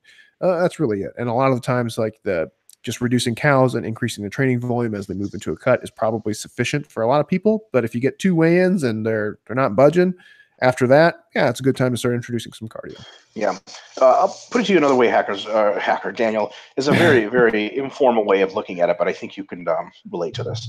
You're going to have like 3 tiers of food intake that you can imagine. There's more than this, but for this discussion, it's just the 3 we have to focus on. First tier of food is like, I'm eating plenty of food. Like, damn, I don't necessarily want any more food than this. Second tier below that is like, yeah, I'm comfortable, but I don't really want to eat any less food than this. And then the third tier way below is I'm going to fucking eat the next old lady that comes around my block, like legitimately zombie out and eat like an old lady, a kid. The police come to them and eat their car, shit like that, like rabid hunger. I would say that it's up to you to introduce cardio at no later than phase 2, right? Or the second landmark there, yeah, where you're like, I don't really want to eat less than this. You better have some cardio in the mix. So is it a good idea to introduce cardio before you hit that? That's arguable. And I don't think James or I are really clear on if that's the case. Like, do you have to do cardio between, this is plenty of food, all the way down to, like, I could definitely like eat more than what I'm eating now. Like, I'm good here, but I don't want to eat any less, right? Mm-hmm. In between those two levels, definitely towards the top half of where like you're closer to the I don't want to eat more food, doing cardio is fucking stupid. Like, why don't you just inconvenience yourself less by cutting more food? You know what I mean? Somewhere between that middle part though and the I don't want to eat any less food is when you have to start just a little bit of cardio. And then as you go from the middle part all the way to the lower part, cardio better be most of where you add your calorie burning, arguably keeping you out of that lower part altogether unless you get to contest. So I hope somebody records this, because I guess we record all these. It's the best answer ever given on that. James? Yeah, I feel like we've tackled this one a few times, but hopefully that's the name. Does that make sense though, my answer there? Yeah, and I think that's just an eloquently way of putting what we've kind of said in the past. There's like a point of no return where you certainly don't want to cut calories less outside of becoming Skeletor, right? And before that is kind of like, it's a good time for cardio. Mm-hmm. And there's objective ways to measure this. It's measured eventually in fatigue, including psychological fatigue. The psychological fatigue of hunger is gnarly as fuck. And the less you can have of it, the better. So that's why below phase 2 and phase 3, or landmark 2 and 3, you definitely want to have cardio in the mix. Because it's really weird if you don't have cardio there. And it'd be like, you could just be doing cardio and having less hunger and still burning the same amount of calories. Like, nah, I want to starve. Like, that's irrational because it causes more fatigue than the cardio does. But if you have cardio up in between, phase 1 and phase 1.5, it's like, why the fuck are you doing cardio and eating 800 grams of carbs a day? Like, you just like to shit blood, or what the hell's wrong with you? Yeah. All right. When tracking cardio, do you go by calories burned or duration of activity? What I think is the duration, if the activity modality is the same or similar, duration is an equal proxy for calories. But when I work with clients, I like physique clients especially, I just do calories, and then they can find whichever way they want to burn it. That's their favorite. I primarily work with CrossFit moms, and I give them duration because they usually say, how long of cardio should I do? You know what I mean? So then I just say, just do 30 minutes or whatever. Yeah. But I think when you're working with people, especially physique athletes, calories is probably more appropriate for, I don't want to say recreational, but for people who are just trying to be fit and healthy, I think duration is just as good. Yep, totally. When tracking MRV for lunges, do you count them equally for both quads and flutes? What's a flute? Autocorrect bitched you out, Daniel Hacker. It spilled a drink in your face at a fucking party and everyone was there. So wait, are you asking about a butt flute? Jesus Christ, Daniel Hacker, you derelict. Do you count them for quads at all? I do count them for quads. I do count them pretty equally for both quads and glutes. It depends on how you lunge, but if you lunge anything remotely sane, quads get hit plenty, James. Yeah, and actually some, there can be anthropometric differences too. This is Mike, you'll think this is funny. Like the split squats where you elevate the rear foot and do like a lunge movement. Mm-hmm. Everyone always bitches about the glutes, right? Whenever you have somebody do that, it's like, oh, my fucking glutes. For me, anthropometrically, it's a little different, and my quads get jacked up from that really bad. My quads get jacked up from that too, man. Right. So there are, for whatever reason, maybe it's the movement pattern, maybe it's anthropometrics, maybe it's both. People will approach it slightly differently, but I think what is fair to say is that all lunging movements incorporate the quads to some degree. So it's worth counting. Yep. When it comes to accumulating volume for a muscle group, if a body part got really sore for 2 to 3 days following a given session, would it make sense to increase volume by intensity during the next microcycle rather than add intensity and an extra set for downset? Yes. 100% yes. We actually just answered this in, I think, Ito's question. Or who was its question? It was Ioseba's question. Yep, we just answered that. Absolutely it does. I don't know if any of you have experienced this, but after a low volume phase, adding in some new exercise variants while on a cut, almost everything in the 7 to 10 rep range is messing me up. Yep. I'm 3 to 4 IR. I hope this is a normally good problem to have. Yeah, it means your MEV is really low. Success. That's after a low volume phase. That's awesome. Can you imagine doing 20 sets per week on exercises at the beginning of a meso and being like, I don't really feel it? That's a bad thing. Yeah. That means your MEV has gotten so high that you just burning air at this point. You want to be sensitive to training. You want to be sensitive. A good thing. It's just not a good thing forever. You want to build up eventually, but it's a great starting platform. Yes. At that point, you're just like, all right, let's just start this metabolite shit. I'm going to take 1 minute rest just to get through this. Fuck this. Tony Drotnell says, hey guys, could judicious consumption of the right organ meats allow the carnivore diet to be sustained long-term without any nutritional deficiencies? No, because of fiber. I'll just answer that right now. The classic example of traditional Inuit seems to indicate that eating nothing but animals for the majority of the year is indeed sustainable. Okay, it's sustainable, but nobody said anything about maximally healthy. Yeah. Dude, you could fucking eat Twinkies and be fucking sustainable. I'm telling you, people have lived on fucking bread and water for longer than you want to know. The body's really good at making shit work, like jury-rigging shit. That doesn't mean it's the optimal way to do things for your health. I believe they only have access to some plants for a few months out of the year, but I haven't seen any credible analysis before, despite being a favorite keto talking point. Oh, here's something super awesome. Oh, man. Inuits have a genetic mutation, most Inuits, that doesn't actually allow them to enter ketogenesis. Oh, that's actually kind of sweet. But isn't that sweet? Do they suffer more then? That's the question. No, they suffer less. Because actually going into keto is that one of the typical symptoms is euphoria. Four people that go into keto, but they have a genetic mutation that prevents them from going to keto at all. So they don't even have a transitional phase. They just always live on low carbs. But I forget what it is. I'm not keen on the specifics of what's going on. But they don't need to generate a whole lot of. No, apparently not. They just they do a lot of gluconeogenesis, like I think way more than normal people would, and they don't need to rely as heavily on ketone bodies for brain fuel. That's wacky. Yeah, it's super wacky, but it's funny. The keto warriors are always like, man, the Inuits. And you're like, the Inuits don't even go into keto, you fucking assholes. And like, oh my god, they're like the X-Men really of your fucking keto bullshit. Exactly, and even they don't fucking do keto. So. Despite it being a favorite keto talking point, perhaps it is analogous to a strict vegan diet, where a significant amount of nutritional knowledge is necessary to eat the right proportion of specific food combinations to avoid nutritional deficiencies. Yes.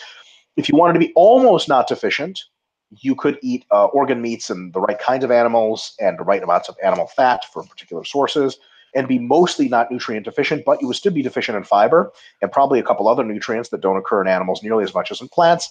Just the same as with vegans. The strictest vegan in the world still needs vitamin D supplements and a couple of other things. So the thing is that the benefit of the vegan diet is that it has a considerable moral plus side. I won't say moral advantage because it's by no means clear. There's definitely a moral plus side that's very easy. You don't fucking kill a bunch of animals. What the fuck is the advantage of the carnivore diet? I swear to God, the people that do the carnivore diet, a lot of well-meaning folks, but there's this archetype that's probably largely true of the carnivore diet. It's just you have too many posters of lions on your fucking wall. You probably have a tribal tattoo. You're sweet, man, but just don't fucking let your personal philosophy in ineptitude in 8th grade lead into your fucking diet. I think that they're also like they're super anti-hipster to the point of being hipsters themselves. Like, yeah, exactly. It's like, fuck, and I fucking eat lamb all the time. Like, that's you're the fucking. How can I angle my body in a way that I can suck your dick the most for your dietary choices? Yeah. And let me tell you about those Inuit people. If you handed them a Subway footlong sandwich, they would eat that shit. Oh my fuck. Right. There's actually a really nasty problem with obesity in the Inuit community because they love fucking carbs, dude. Oh yeah. A lot of the Pacific Islanders are like addicted to I don't mean addicted literally, but they love their KFC and they put them shits out of business. I don't actually understand that piece of like news because I can't envision someone who doesn't love fried chicken. Like, it doesn't make sense. Well, like, yeah, if I'm like, fair.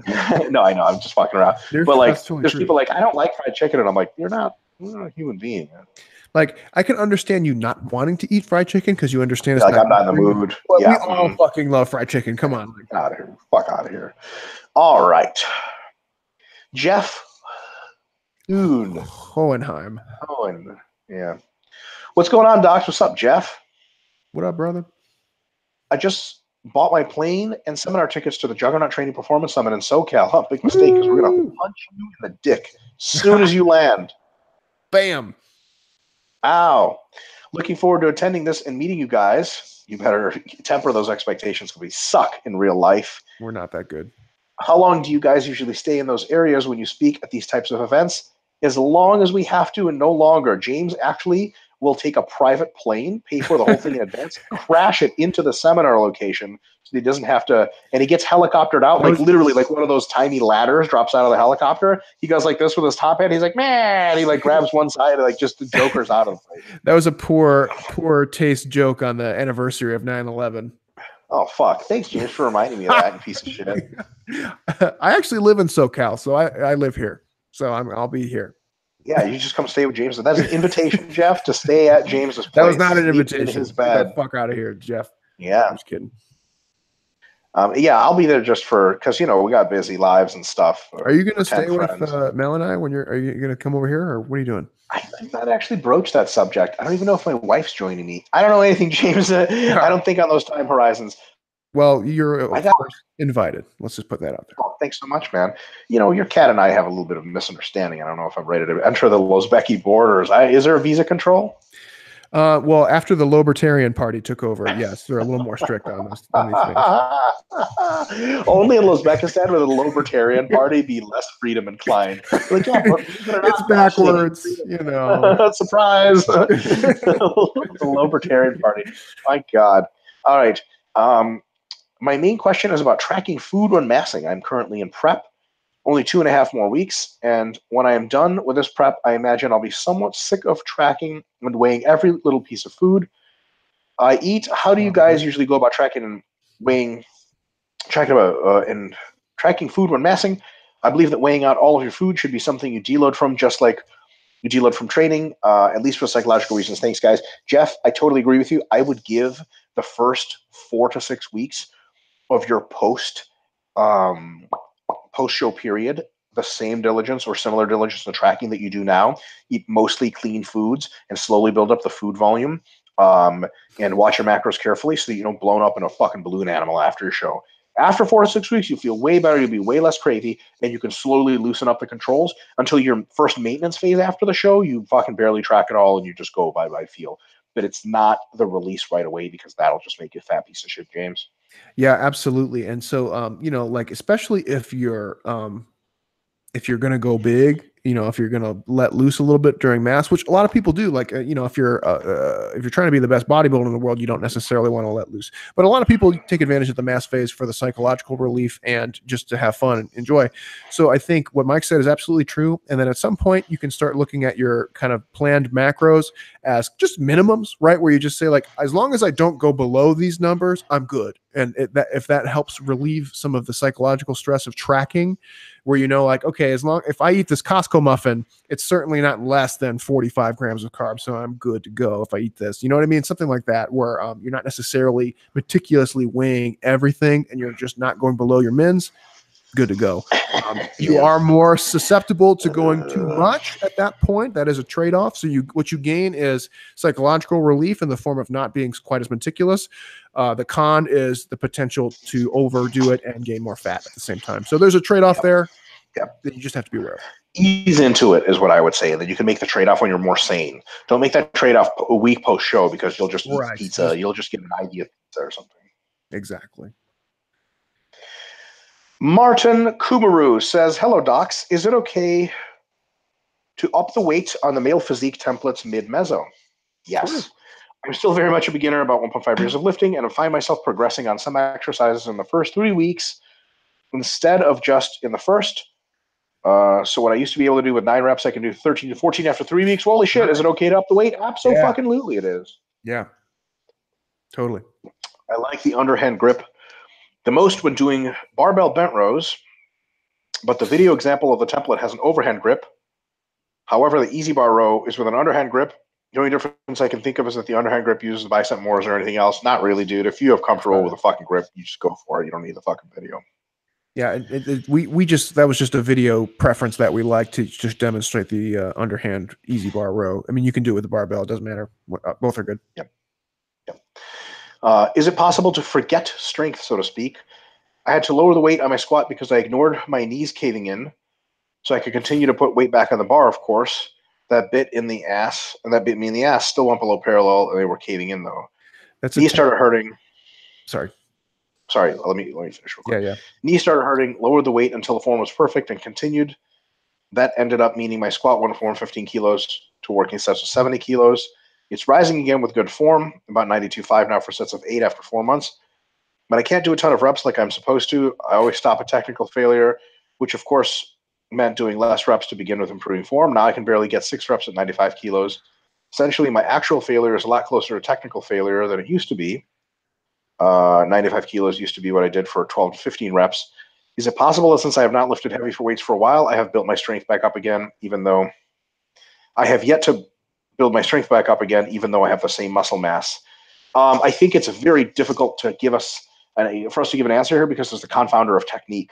I'm not really so interested, to be honest, Martin, in what you were doing when your technique sucked. I wouldn't even pay attention to those numbers. 100%. Fuckery. So now these are your new numbers. Keep the good technique and get stronger from here. You'd be surprised how many more reps you can get with fuckery and with shitty technique, and it really just wouldn't count them at all. 2 things. One, Mike largely already covered. So before you were just doing fucked up technique. So at that point, whatever you were doing was meaningless. So technical failure is part of failure, as you already mentioned. And now that you became self-aware of it, you're tracking it more closely, right? And so that's just a huge confounder. So whatever you're doing now seems to be on point, and that's where you are, and that's great. Number 2, there is specificity of training. So yes, your strength can remain dormant until you are actually training for strength or training for volumes that will allow strength to become expressed.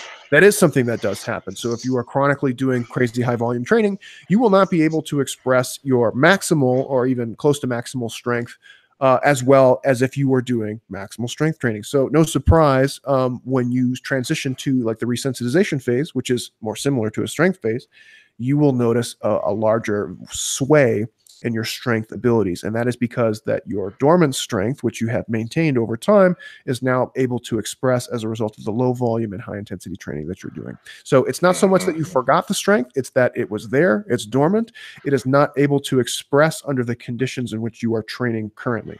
But when you start to train for strength, they can express, and there you go. Boom, back to being strong. Mm-hmm. All right. Next question. I just saw a new study that said longer rest times were superior to short rest times. That it sets to failure with short rest or long rest. There was no increase in blood lactate levels that they could measure, but the longer rest times meant subject could do more reps and sets than the short rest group. I personally could see some problems with it. Failure, of course, requires longer time to recover from my experience, but thought the blood lactate not interesting. Not increasing was interesting. I know you can't formulate a proper opinion without looking at the study in depth. I've actually seen a number of these very similar studies. But are you aware of any other studies that had the same outcome? A bunch, actually. Wondering, since Meso 2 is all about short rest and high reps. So there's a bunch of studies that say short rest and high reps give you an equivalent level of hypertrophy. But you have to equate volume. Right? So those studies that say that the longer rest times lead to more hypertrophy benefit are usually not equated for volume, because when they say the subject could do more reps with those, that's what got them the gains. It wasn't the rest times, the fact that they were more rested and could do more reps. So brushing all that aside, what can we take away from this research? Here's number one. Hit the volumes you're supposed to hit. And based on your goal of what your kind of rep range you're doing, do your rest times to that rep range. For example, if you're using conventional sets, like sets of 6 to 16 reps or something, rest plenty so that you get all your air back. You're really good to go and get a good, nice force-producing next set and a next set and a next set. There's no rush when you're training heavier, because that's fucking stupid. You're going to just get super tired and get almost no reps at all. And if you want to do the same number of total reps for the workout, you're just going to have to do like 18 sets of 2, and that's fucking stupid, right? It's just going to really fatigue the shit out of you.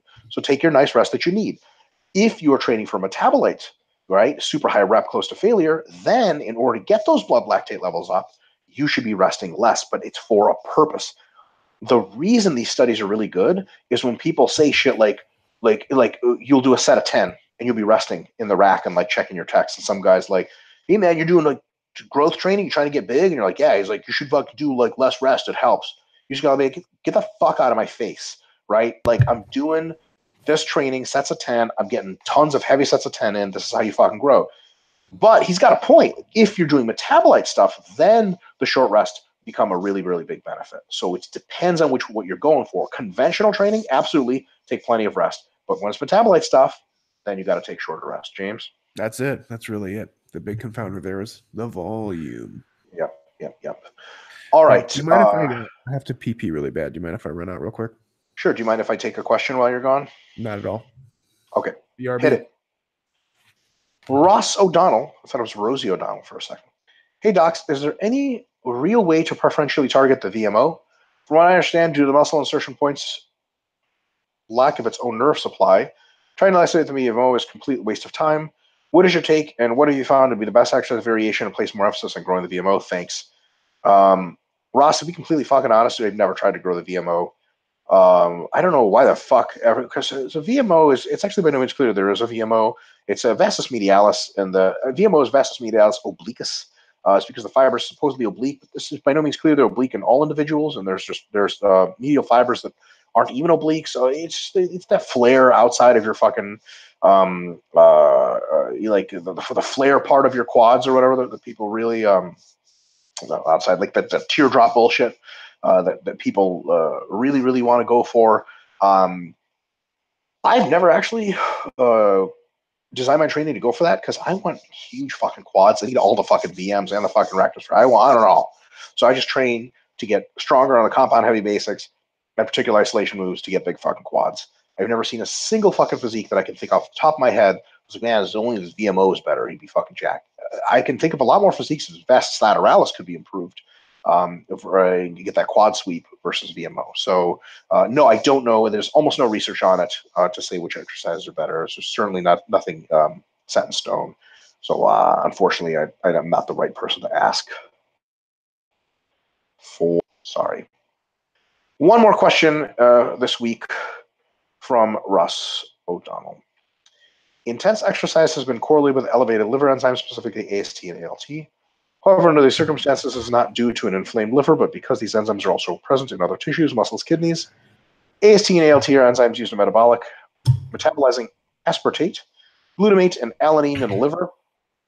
They're actually named for that, and apparently leak into the bloodstream in cases where liver inflammation is present.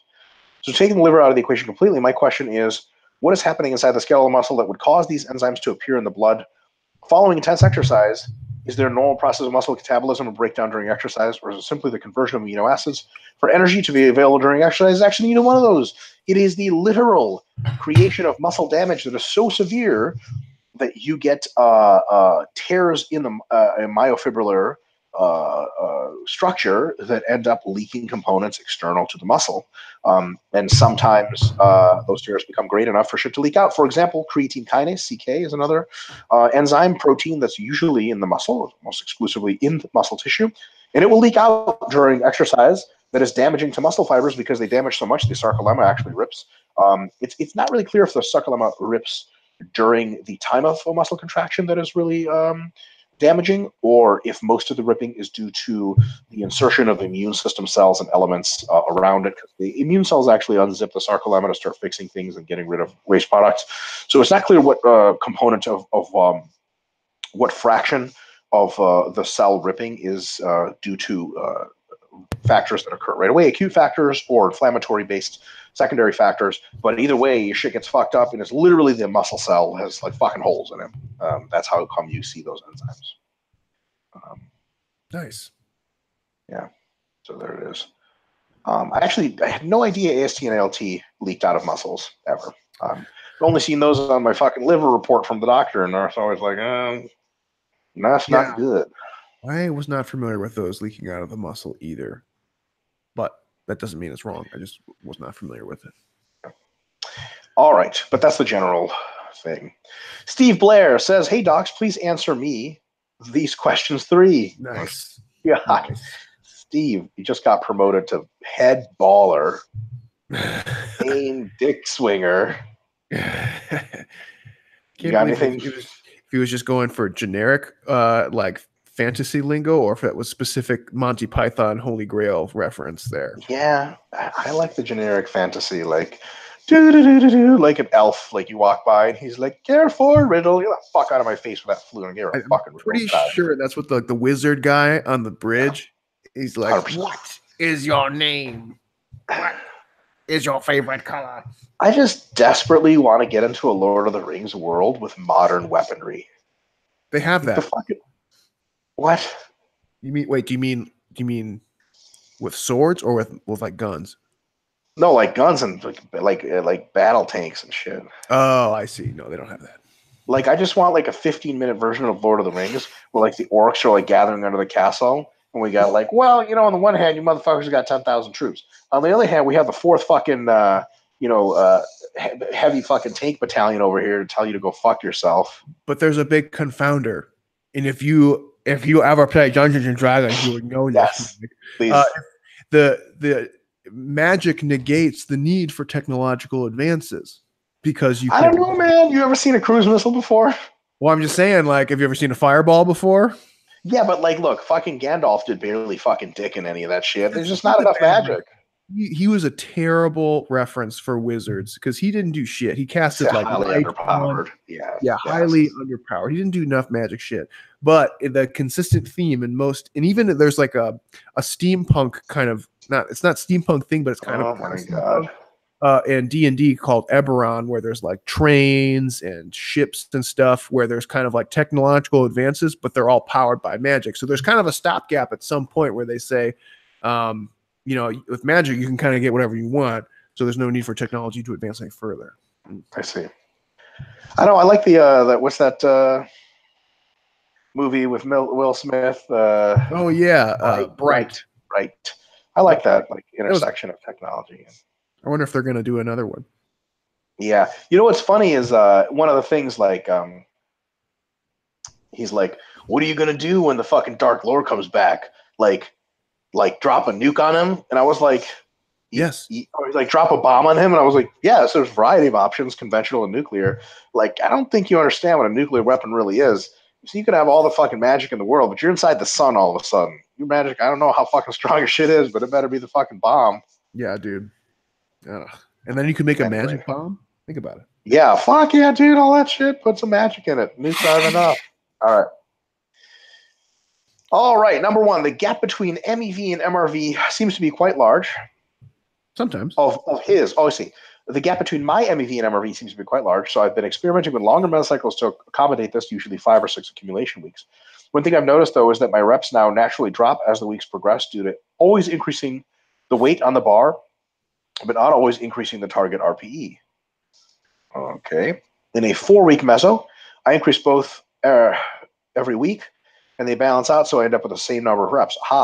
Now, though, since I can't increase my RPE every week, by the time I get to my overreaching week, I can only get a couple of sets in before my reps drop out of my target range, and I have to go back, do back offsets to complete the workout. Would only increasing the weight every other week, the same weeks I increase the goal RPE, violate the principles of overload? No, it wouldn't. Nope. I'd still be adding sets every week, so I assume not. So here's the deal. You don't even have to add sets every week. You don't even have to add anything every week. You just have to add something every week, right?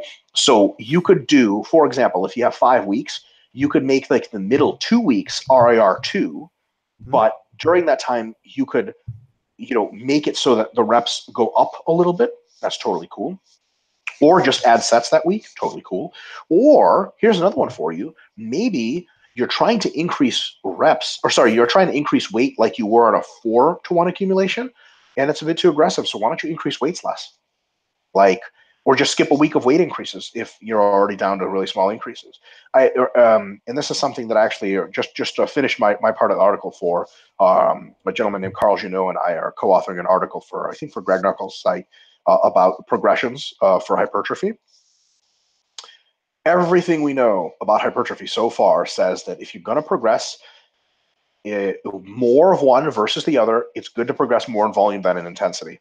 For strength, it's the other way around. So don't worry about progressing a ton in intensity. Just like 5 pounds on the bar every week is totally cool. I would much rather see 5 pounds on the bar every week and you get from MEV to MRV versus 10 pounds on the bar and you just start shitting away reps at the top end. James? Yeah, 100% agree. Or even no pounds on the bar and maybe a couple extra reps. Like you can actually get a little closer to the reps in reserve goal. Or maybe you hit the same reps in reserve goal, but you got one more rep on average per set. That's totally fine. Or more sets. So you're not missing out on anything outside of ego by not increasing the weight, right? It's just one of those, it's hard. It's natural for anybody who is a lifter and who's been doing this for a while to want to feel that they are getting stronger and better in some capacity. But keep in mind that, again, the limiting factor with hypertrophy seems to be more closely related to volume than intensity. So you can kind of strip that ego from it and just say like, okay, I don't have to go up in weight, especially if I was kind of pushing it a little bit last week as it is. Let me just do the same weight and try and do a little bit more than I did last time. That's good to go. You can check the box and say, I did my overload. I'm great. Yep. That's something to keep in mind. All right, next question. Number 2, I've been adding a set per exercise every week on my massing mesos, so 3 or 4 sets per body part per week. That's a lot.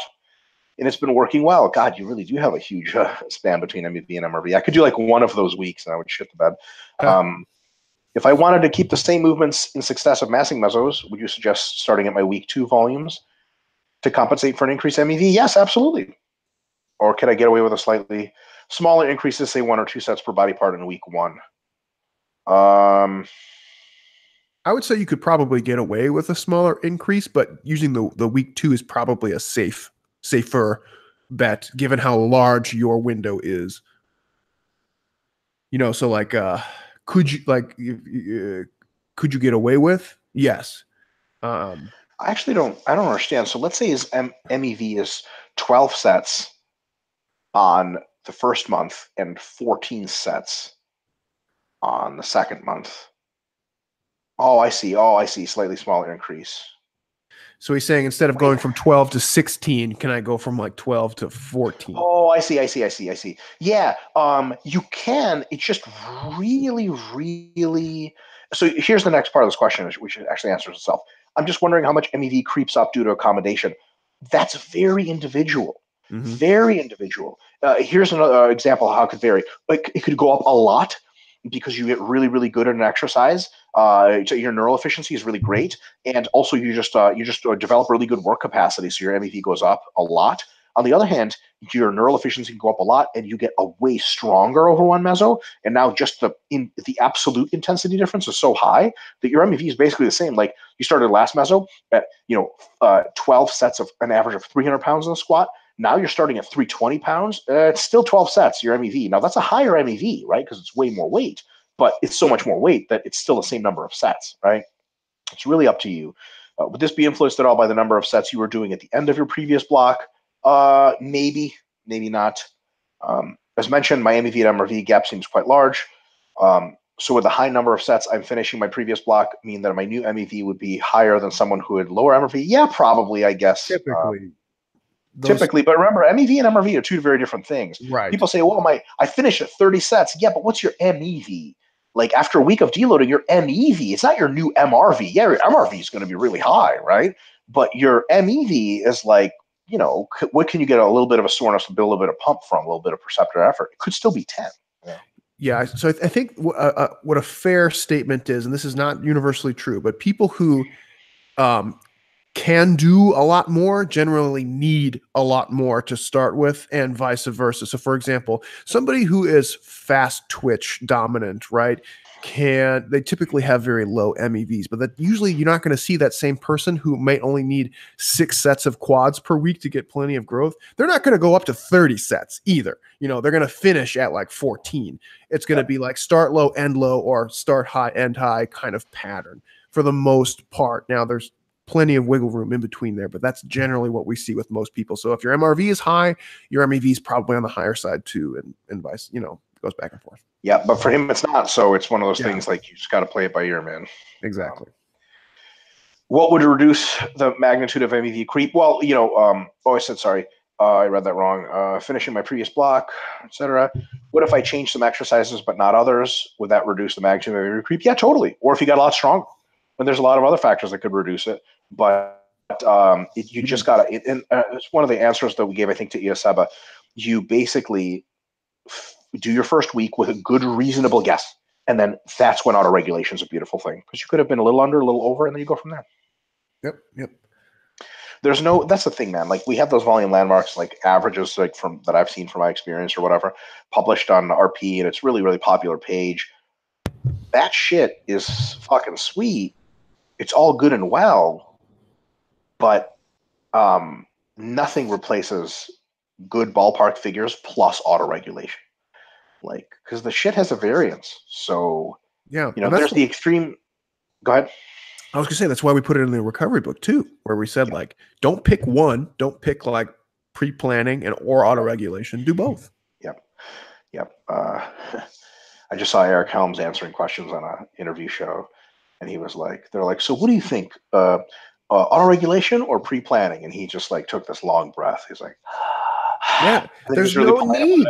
There's no need to pick one. Like 8 times. Yeah.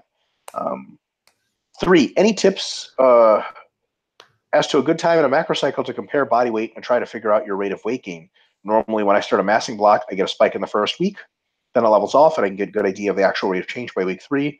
This block, however, I seem to have crazy fluctuations right up on the end of week 3, so I'm going to my deload, no actual idea whether to make adjustments for my next meso. I was thinking of just comparing body weight at the end of my deload week to get a rough idea. You can compare. Here's a real notorious answer. You should be getting all of your data for all of your weeks, and then you compare identical week to identical week. So, for example, last mass, your week 1 versus this mass week 1. Last mass week 2 versus this mass week 2. That's the real way to do it. Then you get different averages. You immediately know what's going on. Right? Yeah. If you're not prepared to do that level of analysis, I would look at either weeks 2 or 3, because at that point, any of the initial bloating from the transition will kind of normalize, and that'll be a pretty good idea. And then you won't also be carrying around a ton of inflammation from like your peak week stuff. It's a good kind of ballpark. Yep. And for like, bodybuilders and stuff, especially when like special sports supplements are involved, first 2 or 3 weeks are a wash, especially post-contest. And then after 2 or 3 weeks, you start measuring. And then, between there and, the last, if you have a 12-week mass gain phase, weeks 9 through 12 are really where you start to be able to tell what's going on. So solid. All right. Last question for the pre-planned, not auto-regulated version of this webinar. The great, the legendary, men fear his name. Women and homosexual men revere his name. It is like a songbird's song to their ears. He raised his sword over the gladiatorial planet of Septon 6. You know him as, we know him as Ansuman Radhakrishnan. I fear pronouncing his name sometimes. You should, and you should fear him. Here's his question. Just a short, super nitpicky question for you guys today, smiley face. You've mentioned before that there's probably some rationale to staying in a surplus for the first few days of a mass phase deload just to finish off building some of the muscle from the last microcycle. Would this be for the entire first half of the deload, where mainly volume is cut, or would it be more dependent on the exact number of days after your last hard training sessions I would give it like 3 days. 3 days. You're probably not growing muscle for a lot longer than 3 days after your last hard workout. So I would say 3 days. If you're like, I'll put it this way: if you were real meticulous and you want a real meticulous answer, what you do, and like you and I were hanging out, and it was your 4th day of the deload, and you're smashing calories, like I still got to recover from, like, still putting on mass. Like, no, you need to be eating a maintenance. But if it's your 2nd day or even 3rd day after hard training, and if you still have like DOMS that's healing, that's the real kicker. If you still have shit that's healing physically, you're in fucking DOMS, then yeah, you should be eating a bit more. Good answer. Yeah, I was gonna say the only real scenario it would be like if you crushed like a deficit deadlift PR where you hit like the biggest, 5x10 or 5x8 average of your life, and you were still sore, as Mike already said, you were still carrying around stiffness and DOMS past that 3-day mark, then you may be able to extend that out a little bit. But that's like a very, very specific circumstance. Most training, especially for the upper body, won't be carrying over after about 3 days. So I think that was a good answer. All right, to the live webinar, we got Sega Sangari coming in here with 2 questions. 2? Oh my god! Unbelievable. Number 1, what up, guys? Thanks for answering my question about CBD and downsets. I like that it was it implied that it was a combo question. Like, so use CBD between downsets. Like, Jesus Christ. Hey, look, if these weed guys could, they would be like, so what do you think about CBD and downsets? Be like, what are you talking about? If I was the gym manager, I'd be like, stop wiping that shit on the bar. Clean that up. I need it. Thanks for answering my question about CBD and downsets. I was thinking I was using downsets a bit too much the past muscles. Like James said, it was a cop-out sometimes. It would also be a good idea to have target rep range, just because I think I've been a bit too loose on programming side. Yep, James talked about that a lot. The past muscles, I've been shooting for the 8 to 10 reps in my head from MEV to MRV, but it didn't put it on paper, so the cop-out was a bit too frequent IMO. Thanks again. Damn. Yeah, there you go. You know what? It's a real thing. Like, we all do it. You're not the only one who's guilty of it. So just being aware 100%. That it is an option, it is a possibility, is important. And you sound like you got your head on straight. I mean, like, don't feel bad, is what I'm trying to say. Like, I've copped out. Everybody's copped out. I've copped out 100%. Yeah, totally. It's normal. Now that Jared and I are training partners, it's really hard to cop out because we just give each other skeptical looks. Like, God damn it! What the fuck didn't you just stay in Kansas? Where the fuck you're from? All right. Sega Sangari.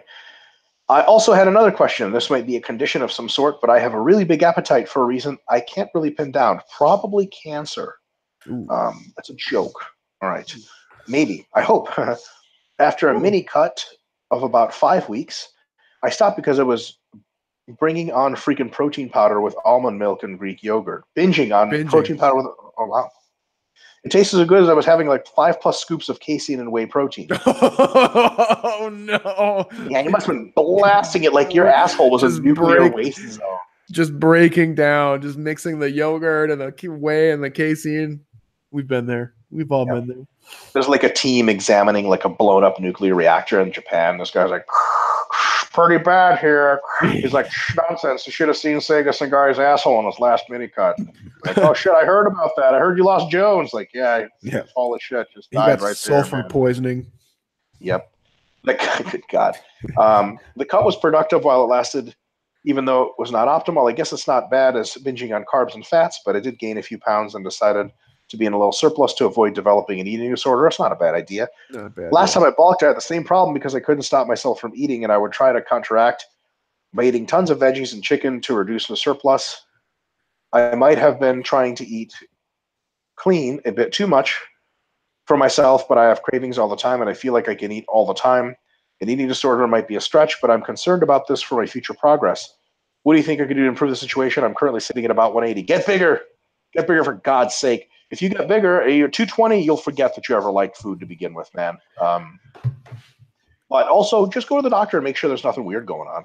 You could have like a thyroid thing. That's totally possible. And that's definitely a thing. So get checked out, get blood work done. If your blood work looks good, then I would just say slowly over time, get bigger, and this will get easier. You know, when you weigh 240, 250, 260, it's a chore to eat all this food. I mean, you don't have the problems with hunger anymore. James?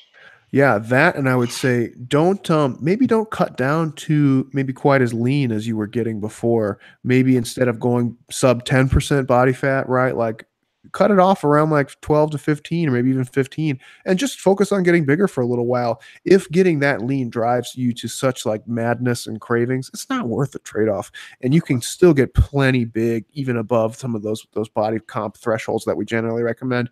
So Mike, like, and this kind of is what I'm trying to do is tie it into what Mike said is just focus on getting big for a while. Then you can eat all the food that you want. And so I think what might be holding you back is maybe trying to get too lean. And it might be one of those things where like, yeah, on paper, that's probably a good option, but the psychology that you're experiencing is so counterproductive. Just get down to a reasonable body composition level and then eat your way back up and just focus on getting muscle for a little while. And I think that'll probably be more productive for you because when you've had enough calories for a while, you don't get those crazy cravings anymore. But when anyone who's done like a 3-month cut maintenance and another 3-month cut to get as lean as they can get, you know what that's like. And you know that you get those crazy ideals where you're, like you said, having 5 scoops of protein mixed with yogurt and all this crazy stuff. That only happens when you've been cutting for too long, right? Just don't do that anymore. There's no need for you to do that. Just get reasonably lean, spend a lot of time massing throughout the year. And I think that'll do you a lot of good. Yep. You know, sometimes like I get hungry during the middle of the day. Like right now I'm on a sort of like a regular cut that's going to last like 2 months. And I'm getting hungry in the middle of the day. And then I have my next, I'm like, oh my God, like, oh, fuck, I'm back in prep mode and fuck, I'm hungry. What the hell's going on? And then I have my first meal and like 3/4 of the way through it, I'm like, oh, I don't want to eat this. That's good. So yeah, so it's definitely better than just staying hungry after the meal. All right, Katina DeJarnek is going to round us off tonight. Says, thanks for the great answer on the mobility thing. I figured as much. 66 movements is excessive, but Christ, how long will it take? Well, you know, if they had just put another 6 on there, it would be reasonable. Well, I think it's probably a lot of unilateral ones where it's like, do this on one arm, do it on the other arm, do this on one leg, do it on the other leg. Kind of, you know, fuck that, dude. At that point, the measurement error is just like, whatever, we're done here. I think I'll take the class for what it's worth. A great look at movement and assessments, but to note that it's way too in-depth for general populations. Yes. Totally agreed. Things should be guided by where is the problem? Can we detect a problem? If there's no problem, we can search all day trying to find it. Problems usually present themselves, and that's how we define them as problems to begin with. You could take the same approach with social justice warriors. Don't go digging for problems. James, you don't understand what it takes to maintain a civil society by calling people Nazis at every turn for the most minor disagreements in politics, even though they're all well-intentioned. My goodness. Well, that was good. We actually we finished up what we didn't answer from last time, and we got through all the ones this time. So boom, we're just chopping down the rainforest that is quite. I could have phrased that better. You're just like on a PC disaster mode today. It's your boy. I think, you know, I just, again, public service announcement, folks. If the world is frustrating, this battle of left and right PC versus this and that, Satan's warm arms are always open to you.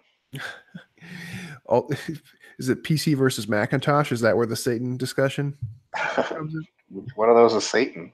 Which one would Satan use? Actually, here's a question for you, James. That was fast. Easy.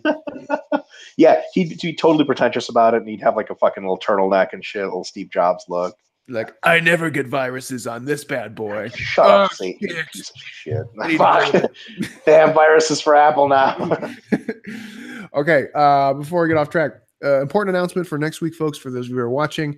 Mike and I are both traveling next week, so we're going to do a modified schedule, and I will hopefully have Jonathan send out an email. Plan on the weekly webinar being at Wednesday next week, same time as normal, just on Wednesday. So same webinar, just on Wednesday, same time, not on Tuesday. And I will shoot Jonathan an email right when we wrap up here to send out an announcement. So hopefully next week that doesn't throw anybody off. So last time, say it one more time, webinar, not Tuesday, Wednesday, same time as usual for next week. Cool? All right. Can I say something real quick before we get off? So superheroes translated into other languages. Batman sounds really like it just flies off the, you know, in English, it's just super easy to say.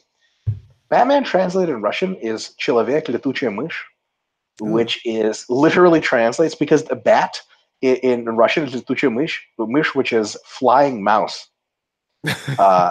And so it literally sounds as awkward to say in Russian as человек летучий мышь, man flying mouse. Man flying mouse. Whoa. And it's like if you Englishified it just a little, it'd be like flying mouse man, which sounds as ridiculous. That sounds even stupider. So right, it's like flying squirrel. It's like Batman is like flying squirrel man in Russian. There's no way you could make a superhero with a name flying squirrel anywhere without it being fucking absurd. So when you say like oh Batman, like what about in Russia, like I think I'm pretty sure now they just call him like Batman. They just say it, you know, like it's just with an accent. But like the way I was taught is человек летучий мышь, like man flying mouse, and it's just like fucking hilarious. And all the mystique is just drained at that point. You're like, really, that's your name? All right, lame. Okay, we're gonna sign off. But if you guys want like if you want like more superhero nonsense, like what Mike is describing, watch the Venture Brothers. It's one of the greatest shows ever. It's so good. It's just superhero jokes the whole time. That's it. That's all it is. Johnny Quest and superhero jokes. So good. Okay, folks, we got through everything. We're wrapping up for tonight. Remember, see you on Wednesday next week, and we'll talk to you soon. Peace.